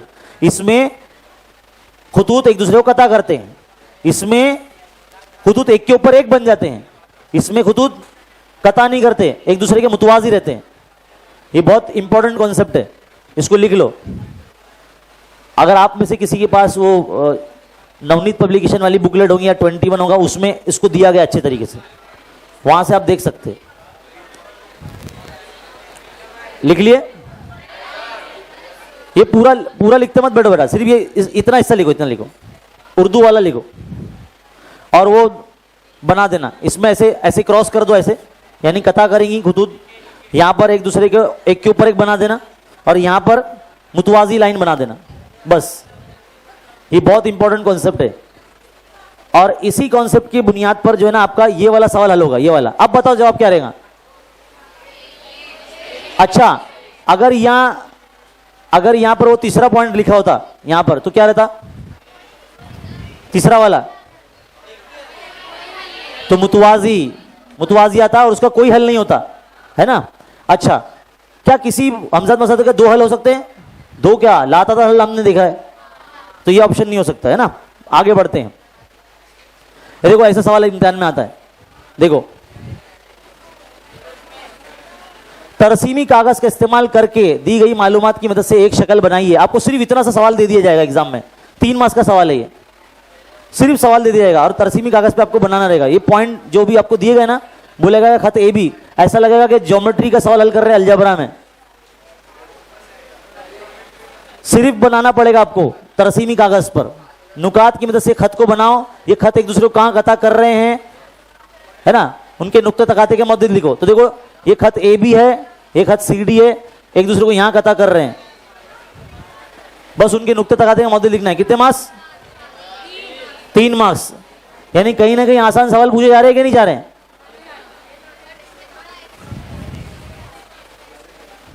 ठीक, कर सकते ना ऐसा सवाल, लिखने की जरूरत नहीं है, समझो सिर्फ। अच्छा, क्या आप मुझे ये सवाल हल करके दिखा सकते हैं, बता सकते हैं? देखो 2 हमज़द मसात आपको दे दी गई है और एक मौद्दी दे दिया गया है, तो बोलता कि बताइए इसमें जो ए और बी है ना उसकी कीमत क्या रहेगी। Very very very very important सवाल, बहुत ही ज्यादा इंपॉर्टेंट सवाल है। आपने किताब में देखा है ऐसा सवाल? हाँ या नहीं देखा है? जरा बता दो, शायद मेरे भी इल्म में इजाफा हो जाए।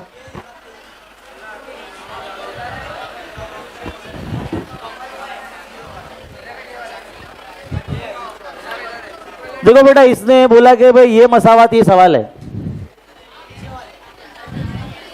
ये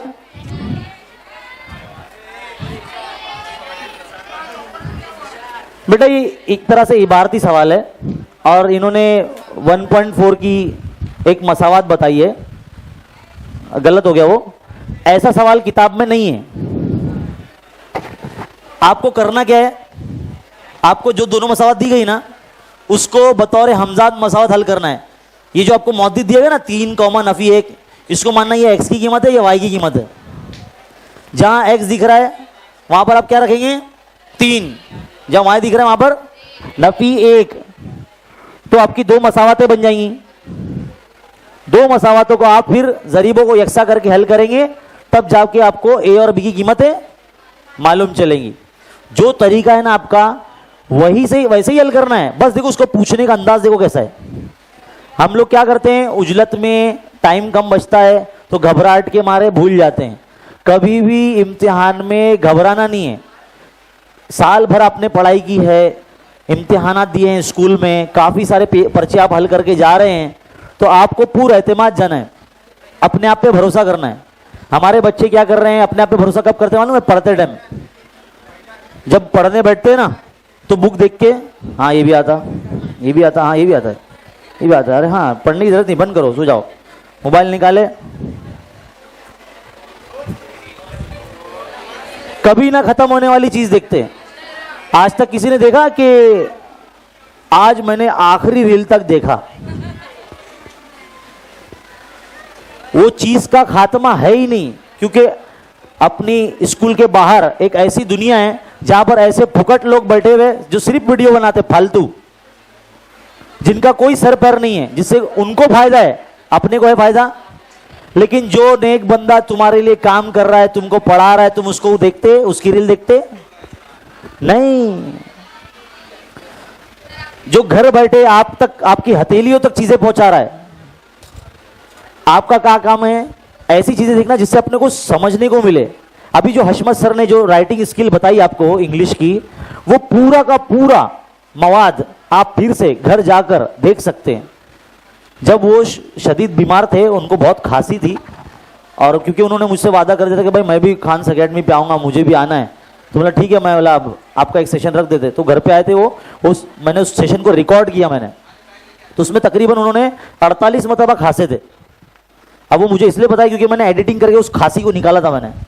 तो जब मैंने एडिट करने के बाद उसको अपलोड किया, रिलीज किया और उसका लिंक सर को भेजा, तो सब सर ने देखे, अरे मेरी हंसी कहाँ गई, कभी खांसी खांस रहे थे ना, मेरी खांसी कहाँ गई। मैंने बोला इसको बोलते एडिटिंग, गायब कर दिया मैंने, क्योंकि बस उनको मैंने ये बोला था कि भाई आप खांस रहे ना, उसके बाद वो जुमला फिर से बोल देना जो आपने खांसते खांसते बोला।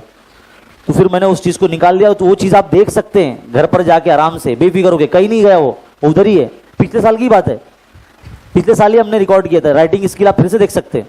तो जो आप लोग फोटोज वगैरह ले रहे थे ना, तो लेने की ज़रूरत नहीं, वहाँ पर आपको चीज़ें मिलेंगी। इस तरह के जो सवालात है ये भी जो है बाकायदा आपको समझा के रखे हैं, आपके टीचर भी आपको करवाते हैं। तो बस आप उसको मल्टीपल टाइम्स रिवीजन करो, बार बार सॉल्व करो।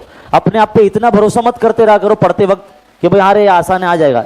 अगर आता है तो बिना देखे लिख के देखो।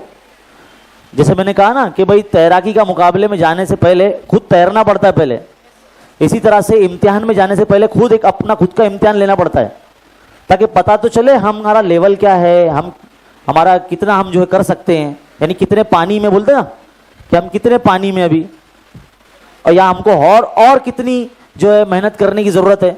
तो ये पता कब चलेगा, जब आप खुद इस तरह के सवालात को हल करेंगे।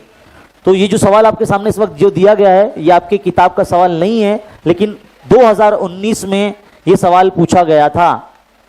2019 में ये सवाल जो है पूछा गया था, इंपॉर्टेंट सवाल है। क्या आपने सवाल को लिखा? Very good. इसके अंदर आपको बस ये जो मौद्दिद दिया गया ना, ये दोनों मसावतें इस मौद्दिद पे कता कर रही है। तो बस ये एक्स की कीमत 3 है, वाई की कीमत नफी 1 है, दोनों मसावत में रख दो तो 2 आपको है ना मसावतें मिल जाएंगी। अगर ये 1 और 2 दिया आपने तो आपको 3 और 4 मिल जाएगी मसावत। फिर 3 और 4 को जरीबों को यकसा करके इखराज के तरीके से हल करना, तो आपको ए और बी की कीमत आ जाएगी। 3 मार्क्स का सवाल है, 3 मार्क्स का सवाल है। सवाल नंबर 5 में आएगा, ये जरूर आएगा ये। अब बताइए, आपको एग्जाम में देखो एबीसी कीमत निकालने के लिए भी आती है, सबको मालूम है, मवाजना करना पड़ेगा। तो इसमें एबीसी कीमत क्या रहेगी सवाल नंबर 6 में? कोई खड़े हाथ खड़े करो, बोल बेटा बोल। ए बराबर 1, बी बराबर, बी क्यों नहीं है बेटा? क्योंकि जिसका दर्जा 2 नहीं रहता, ऐसा मुतगय्यर जिसका दर्जा 2 नहीं रहता मुरब्बा मसात में, जिसको उसके जरीब को बी बोलते हैं, वो नहीं है इधर पे। तो सी कितना रहेगा? 13 को वहां ले जाओ बेटा, तो 13 और 9 कितने हो जाएंगे टोटल?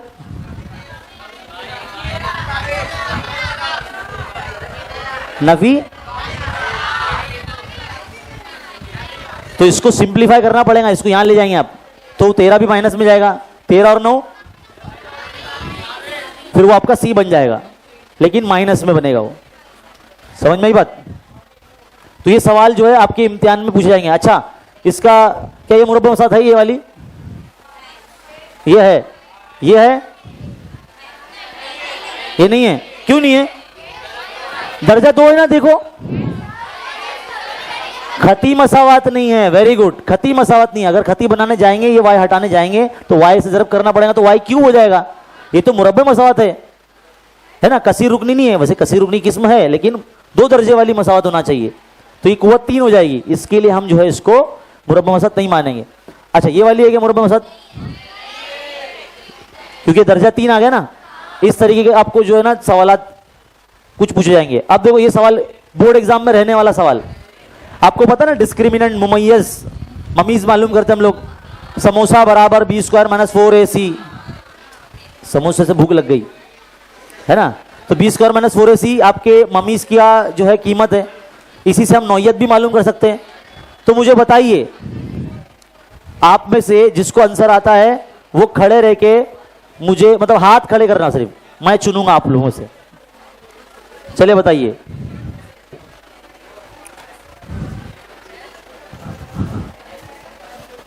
अगर डेल्टा बराबर जो है, मतलब बराबर नहीं है, 0 से बड़ा है, तो इसका मतलब क्या होता है? लड़कों की तरफ से जवाब आया, बड़ा अच्छा लगा। पीछे एक बच्ची हाथ उठा रही है, बोलो बोलो, चलेगा। हाँ, हकीकी, मतलब देखो इसमें जो है ना डेल्टा की कीमत है ना, कोई नंबर रहेगा, मजबूत नंबर रहेगा, तो वो 0 से बड़ा है, तो हकीकी अदद है ना। लेकिन मसावी नहीं है। तो मसावी कब रहेगा? जब वो जीरो के बराबर होगा। अच्छा, और अगर डेल्टा की कीमत जीरो से छोटी आ गई, मतलब वो माइनस में आया है, समझ लो यहां पर, तो ये यहां क्या आएगा? ये टेबल आपके इम्तिहान में आ सकता है। आपकी किताब का यही है। देखो इस तरह से हल करना रहता है नौइयत मालूम करने के लिए। ये टेबल से कुल मिला के 4 सवाल बोर्ड एग्जाम में बनेंगे, यानी 4 मार्क्स मिलेंगे। बताता हूं कैसे। एक मार्क्स में आ सकता है, दूसरा 2 के ए में, 2 के बी में। याद रखो मुरब्बा मसावत बनाने के लिए भी आता है एग्जाम में, उसके लिए मसावत याद रखो पॉइंट नंबर 4 वाली, समझ रहे हो?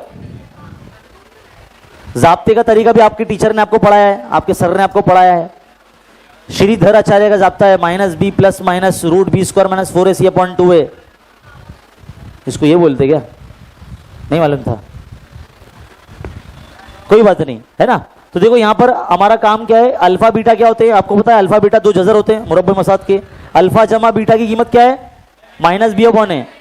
अल्फा जरा बीटा क्या है? c upon a। अच्छा, कब लगाते हैं फॉर्मूला? जब कोई मसावत दे दी जाए और बोला जाए कि जजरों का हासिल ज़रब या जजरों की जमा मालूम करो, तब करते ऐसा। लेकिन अगर मसावत नहीं दी गई है, सिर्फ 2 नंबर दिए गए हैं, और बोला जाए कि जजरों की जमा या हासिल ज़रब मालूम करो, तब क्या करेंगे? जाहिर सी बात है, दोनों नंबर को जमा करेंगे तो अल्फा जमा बीटा आएगा, दोनों को ज़रब करेंगे तो अल्फा ज़रब बीटा आएगा, और उसको उठा के इस मसावत में रख देंगे तो मुरब्बा मसावत बन जाएगी। तो एक सवाल इस पर भी पेपर में आएगा, क्योंकि मैंने कहा ना 12 मार्क्स का सबक है ये। ठीक, देखो अब बारी आती है ये सवाल की।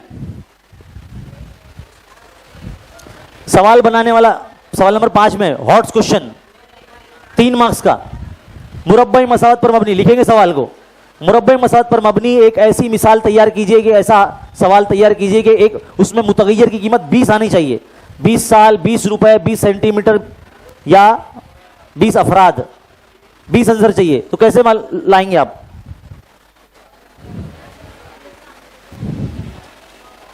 चलो इसकी भी ट्रिक है अपने पास। पहली वाली लिखे थे ना पहले सबक की? हाँ, थोड़ा तेज चलूंगा मैं अभी।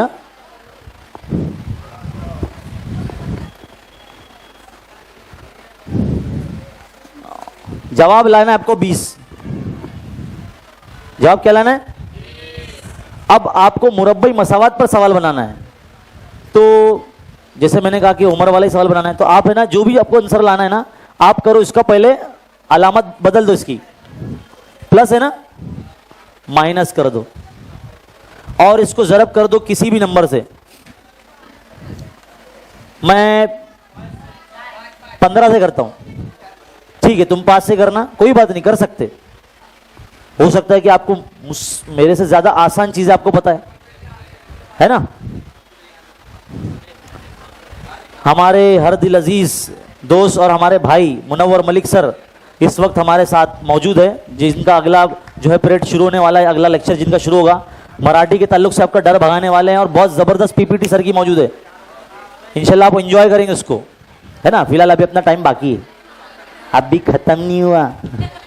चलो देखो इधर क्या करेंगे बेटा, आंसर लाना है 20। क्या करेंगे, उसकी अलामत बदलेंगे माइनस में, माइनस करें, माइनस करने के बाद उसको किसी भी नंबर ज़रब करो, 5 से, 10 से, 15 से, 2 से, 3 से, काय से भी, तो कितना हो जाएगा आंसर? 15 दूनी 30 300 हो जाएगा, 300 हो गया ना। 20 को 15 ज़रब करेंगे कितना आएंगे? 300 आएंगे। अब सवाल बनाएंगे आप, सवाल अब बनाएंगे, लेकिन यहां साजिद के साथ वाजिद को नहीं लेंगे, क्योंकि ये यक मुतगय्यरी 2 दर्जे वाली खती मसावत है। मुरब्बा मसावत में मबनी सवाल बनाना है, 2 बंदे नहीं लेंगे। 2 बंदे कब लेंगे? जब 2 मुतगय्यरी खती मसावत बनाने रहेंगी। समझ में ही बात? तो यहां पर आपको एक मुतगय्यरी वाली मसावत बनानी है, ये सवाल बनाना है। तो आप फर्ज करेंगे सिर्फ राजू को, हाँ, राजू की मौजूदा उम्र, और इन दोनों में फर्क कितना है? 5 है ना। और 5 साल पहले की उम्र का हासिल ज़रब 300 है, -300 नहीं बोलेगा, 300 है। तो उनकी राजू की मौजूदा उम्र मालूम कीजिए। एक बार फिर से बोलता हूं मैं, ध्यान से सुनो सवाल। राजू की मौजूदा उम्र और 5 साल पहली उम्र, 5 साल पहले की उम्र। 5 साल पहले क्यों बोल रहा हूं मैं? क्योंकि हम लोग ने जो नंबर से ज़रब किया है 15 से, तो 15 और 20 में कितने का फर्क है? इसीलिए मैंने बोला 5 साल। अगर आप यहां पे समझ लो 5 से अगर ज़रब कर रहे होते तो 20 और 5 में कितने का फर्क होता? 15 साल। तो फिर हम उसको बड़ा बता रहे होते कि भाई 15 साल पहले की उम्र का हासिल ज़रब कितना होता, फिर जो भी नंबर बनता। तो यहां जो नंबर आप लेंगे ना, उससे ये नंबर अलग बनेगा, तो फिर सवाल भी अलग बनेगा, ये याद रखो। इसलिए मैंने यहां पे देखो गैप थोड़ा सा कम लिया है। तो जो आंसर लाना है 20 जमा में, उसको पहले नेगेटिव करेंगे, उसको ज़रब करेंगे किसी 15, जैसे मैंने 15 से किया, आप 5 से करना, 10 से करना, मैंने 15 से किया तो 300 आया। फिर सवाल मैंने बनाया कि राजू की मौजूदा उम्र और 5 साल पहले की उम्र का हासिल ज़रब 300 है, उसकी मौजूदा उम्र मालूम कीजिए। खत्म, बन गया सवाल, 1 मार्क्स मिल गए। समझा? तो देखो सवाल लिख रहा हूं मैं, आप भी लिखेंगे।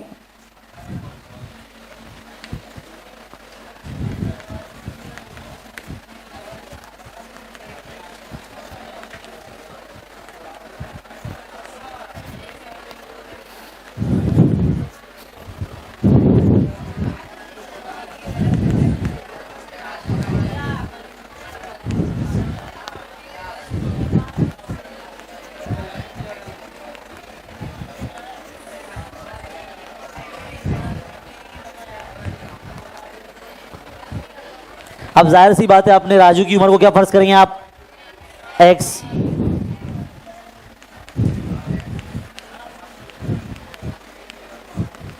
x साल, 5 साल पहले कितने साल करेगा वो? x माइनस 5 साल करेगा ना। 5 साल माइनस होंगे ना, पिछले साल पीछे जाएंगे तो। अब उसका हासिल ज़रब बोला है, तो हासिल ज़रब यानी x ज़रब x नफी 5, ऐसे कितना बोला है? 300। बस ये आपने अगर बना लिया तो मुरब्बा मसाद तो बन गई आपकी। तो x ज़रब x, x स्क्वायर, फिर ये नफी 5 ज़रब x 5x, 300 को यहां ला लो नफी में, इक्वल टू 0। जजर तो आपके पास है ऑलरेडी, बस इसको x के कपड़े पहनाओ और इधर पे 5x की जगह पे बिठाओ, मतलब x मुतगय्यर लगाओ और इसकी जगह पे लिख दो। लिखो इसको। ये बहुत ही इंपॉर्टेंट सवाल है, दोनों में से कोई एक आ सकता है, दो मुतगरी खतीमा साद का सवाल बनाने के लिए या फिर मुरब्बे मसाद का ये सवाल बनाने के लिए। 300 है बेटा, ये x square minus 5x minus 300 बराबर 0।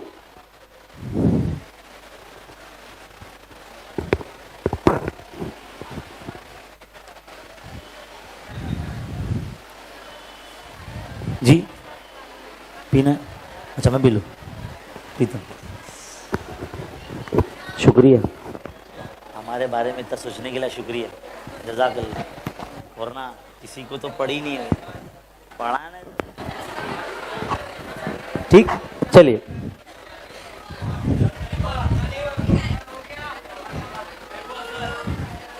नहीं हुआ? एक बार जरा स्विच करना उसको।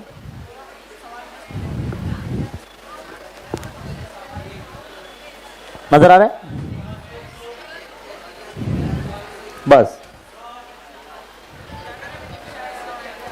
ये बहुत ही इंपॉर्टेंट जो है चीजें तुमको बताई जा रही है।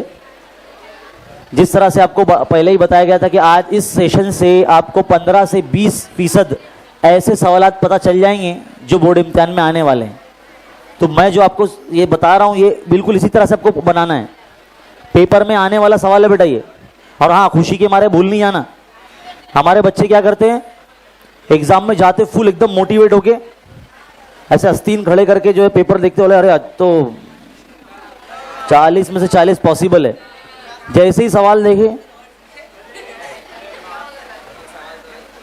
क्या हो गया राजू है ना, क्या हो गया, शुरू कैसे करते। तो कभी कभी एक्साइटमेंट में हम लोग चीजें भूल जाते हैं, तो ओवर एक्साइटमेंट नहीं करना है आपको। ऐसा नहीं समझना है कि भाई अपने आप पे भरोसा रखो, लेकिन ऐसा नहीं, इतना ओवर एक्साइटमेंट नहीं होना है। ठीक, हाँ स्लाइड पे चलेंगे भाई। जोरदार तालियां सर के लिए, हमारे मुनव्वर सर।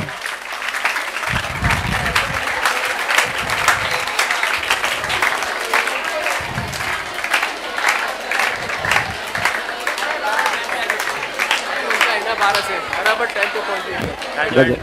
वो है टेबल कौन सा है? तुम सिर्फ है ना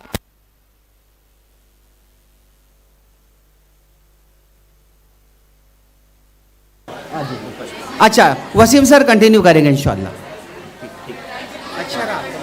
जी देखिए भाई जल्दी इसको वाइंड अप करते हैं यहाँ से। ऐसे सवाल अभी सबक नंबर 3 से, क्योंकि हम टॉपिक वाइज चल रहे हैं, मैं थोड़ा सा सेशन को इन डिटेल लेके चल रहा था मैं, है ना। वैसे भी सर के बाद हम ही हम है, मैथ्स 2 भी लेना है अपने को, है ना। ठीक है, ध्यान से सुनेंगे बेटा, प्लीज मेंटेन साइलेंस। आप जो है ना थोड़ा सा डिसिप्लिन मेंटेन रखिए बेटा, क्योंकि जितने जल्दी हम इसको फिर फिनिश करेंगे ताकि हमारे जो अगले टीचर है आपसे रोशनास होंगे। देखिए भाई सबक नंबर 3 है हिसाबी तसाद।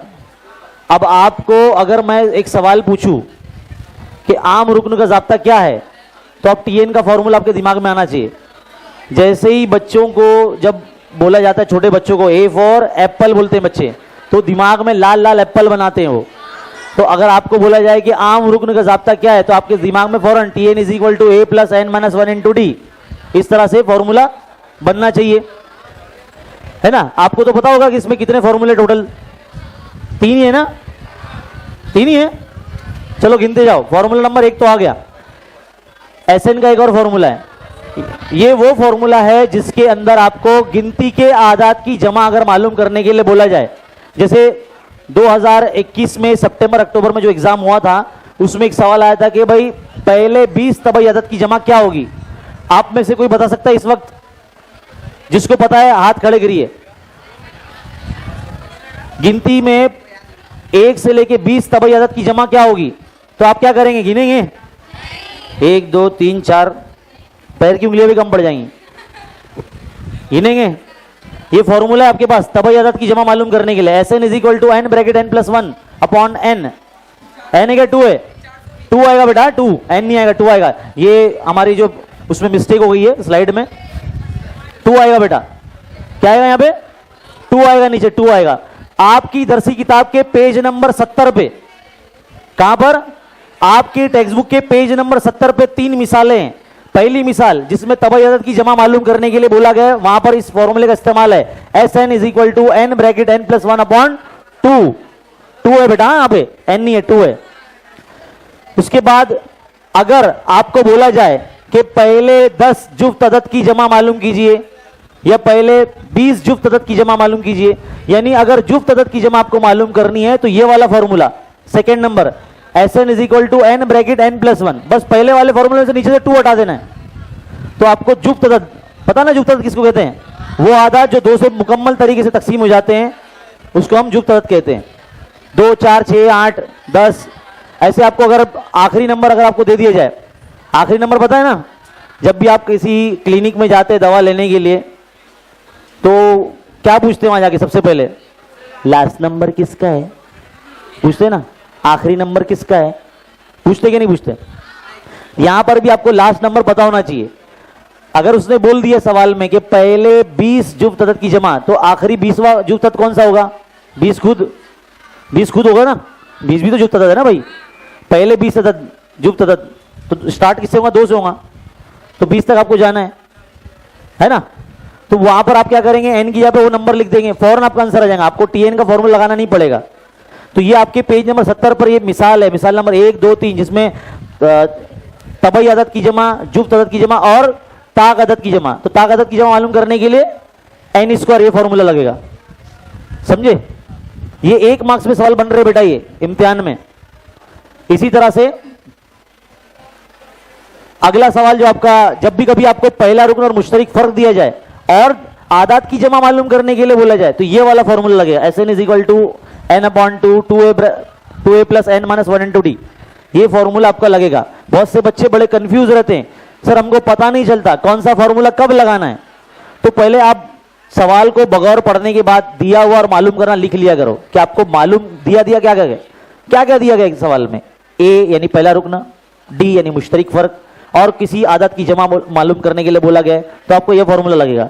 लेकिन अगर आपको पहला रुकन और आखिरी रुकन दिया जाए और जमा मालूम करने के लिए बोला जाए तो ये वाला फॉर्मूला लगेगा, Sn is equal to n upon two T1 plus Tn। समझ में आई बात? तो इस तरह से आपको जो है ये फॉर्मूले पता होना चाहिए। अच्छा, आपकी किताब में मशकी सेट 3.4 में 3.4 में भी और 3.5 में भी कुछ ऐसे इबारती सवालात है जिसमें बोला गया है कि है ना, हाँ, मुतवातिर आदात उसमें इस्तेमाल होंगे। कौन सा सवाल? जिसमें एक कारगिल के इलाके के दर्जे हरारत लिखा हुआ है, बताया गया है 5 दिन का। कितने दिन का? 5 दिन का, पीर से लेके शनिचर तक या जुम्मा तक। वो सवाल बहुत इंपॉर्टेंट है। उसमें देखो इस तरह के ये मुतवातिर अरकान जो है इस्तेमाल होते हैं। अगर 3 मुतवातिर अरकान को बोला जाए तो ये लगेगा, 4 मुतवातिर अरकान बोले जाए तो ये लगेगा। इसमें देखो 2D का फर्क है, इसमें 1D का फर्क है, और यहां पर सिर्फ और सिर्फ D का फर्क है। तो ये 3 अरकान, 4 अरकान और ये 5 मुतवातिर अरकान, ये आपको पता होने चाहिए। तो उस सवाल में ये वाले अरकान लगेंगे जो मैंने बताया ना आपको। कारगिल में किसी सर्दी के दिनों में एक जो है पहले 5 दिन का आपको दर्जा दिया गया है जो कि हिसाबी तसाद में, तो उसमें बुध के दिन का दर्जा दिया गया आपको। तो बुध का दिन आपका ए होना चाहिए, जो शायद -30 डिग्री दिया है इस सवाल में। वो सवाल बहुत इंपॉर्टेंट है बेटा, उसको नजरअंदाज नहीं करना, प्रैक्टिस करना। देखो ये लिख लो मुतवातिर अरकान। वैसे एग्जाम में दिया हुआ भी आता है, देकर आता है कि भाई ये मुतवातिर अरकान को फर्ज करना है, तो याद रखने की जरूरत भी नहीं आपको, सब लिख कर आने वाला है इम्तिहान में, ठीक। अच्छा, ये देखो कोई भी रुकन अगर आपको मालूम करना है, कोई भी रुकन, उसके लिए आपको ए और डी आपके पास होना बहुत जरूरी है। यानी पहला रुकन और मुश्तरिक फर्क, कोई भी रुकन आपको मालूम करना है, 19वां रुकन हो, 30वां रुकन हो, 100वां रुकन हो। लेकिन अगर आपको रुकन दे दिया जाए, जैसे देखो यहां पर दिया गया दर्ज झेल हिसाबी तसाद का 560 कौन सा रुकन, यानी यहां पर 560 आता है, तो वो कौन सा रुकन रहेगा? तो वो n वां रुकन होगा, वो यानी आखिरी नंबर होगा। तो फॉर्मूला सेम है, TN वाला ही लगेगा इस तरह से। अगर वो मुकम्मल डिवाइड हो जाता है तो मान लेना कि वो कोई रुकन होगा, लेकिन अगर मुकम्मल तकसीम नहीं हो रहा है वो, यानी वो कोई रुकन होगा ही नहीं। ये याद रखेंगे। देखो यहां पर है, ये सवाल है वो 301 जो मुकम्मल तकसीम नहीं होता है, तो ये 301 अदद है या नहीं इसमें, ऐसे भी पूछता है कि ये अदद इस हिसाबी तसाद में है क्या। तो कैसे मालूम करेंगे? वही तरीका, डी मालूम करो, ए मालूम करो, TN के फॉर्मूले में रखो कीमतें, हल करो, मुकम्मल तकसीम हो रहा है। अगर हो रहा है मतलब वो उसकी लिस्ट में आएगा, उसकी लाइन में आएगा वो नंबर। अगर मुकम्मल तकसीम नहीं हो रहा है, ये n मालूम नहीं पड़ रहा है, कंप्लीट नंबर नहीं मिल रहा है आपको, मुकम्मल सही अदद नहीं मिल रहा है, समझ जाना वो अदद उस हिसाबी तसाद में नहीं आएगा। इस तरह के सवालात सवाल नंबर 5 में 3 मार्क्स में बनते हैं। समझ में आई बात? क्या करना है? फर्क निकालना है, फॉर्मूला लगाना है, हल करना है। इस तरह से तकसीम पजीर वाले आदत भी इम्तिहान में आते हैं। तकसीम पजीर वाले 4 से तकसीम पजीर, 5 से तकसीम पजीर, है ना, 7 से तकसीम पजीर, ऐसे सवालात में मुश्तरिक फर्क निकाला नहीं जाता। डी बराबर डायरेक्टली वही रखा जाता है। देखो इधर पे 4 से तकसीम पजीर बोला तो देखो डी बराबर 4 लिखा हुआ है। मालूम किया है क्या? नहीं मालूम किया है। तो ऐसे सवालात में आपको ना पहले तवातिर तैयार करने पड़ेंगे कि पहला नंबर क्या है, दूसरा क्या होता है। जैसे अगर मैंने बोल दिया आपको ऐसे कितने 2 हिंदसी अदद है जो 7 से तकसीम पजीर है, तो 2 हिंदसी अदद किसको बोलते हैं? जो 9 के बाद आता है 10।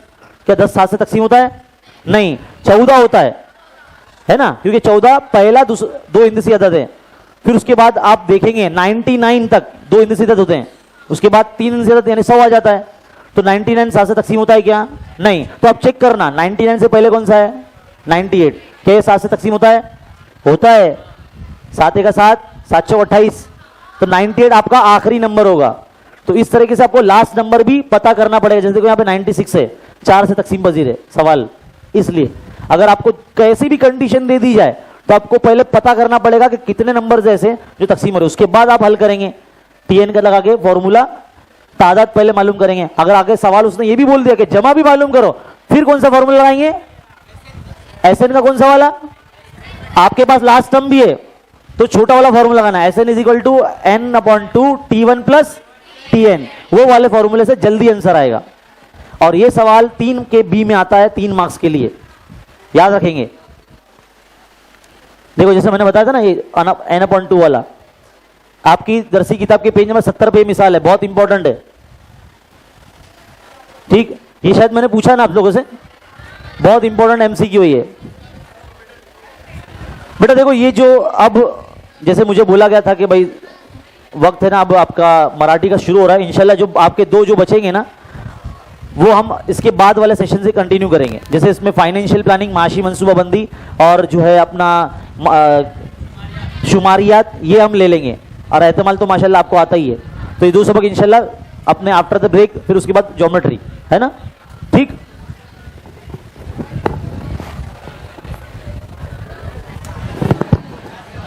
हेलो, बहुत शुक्रिया सर,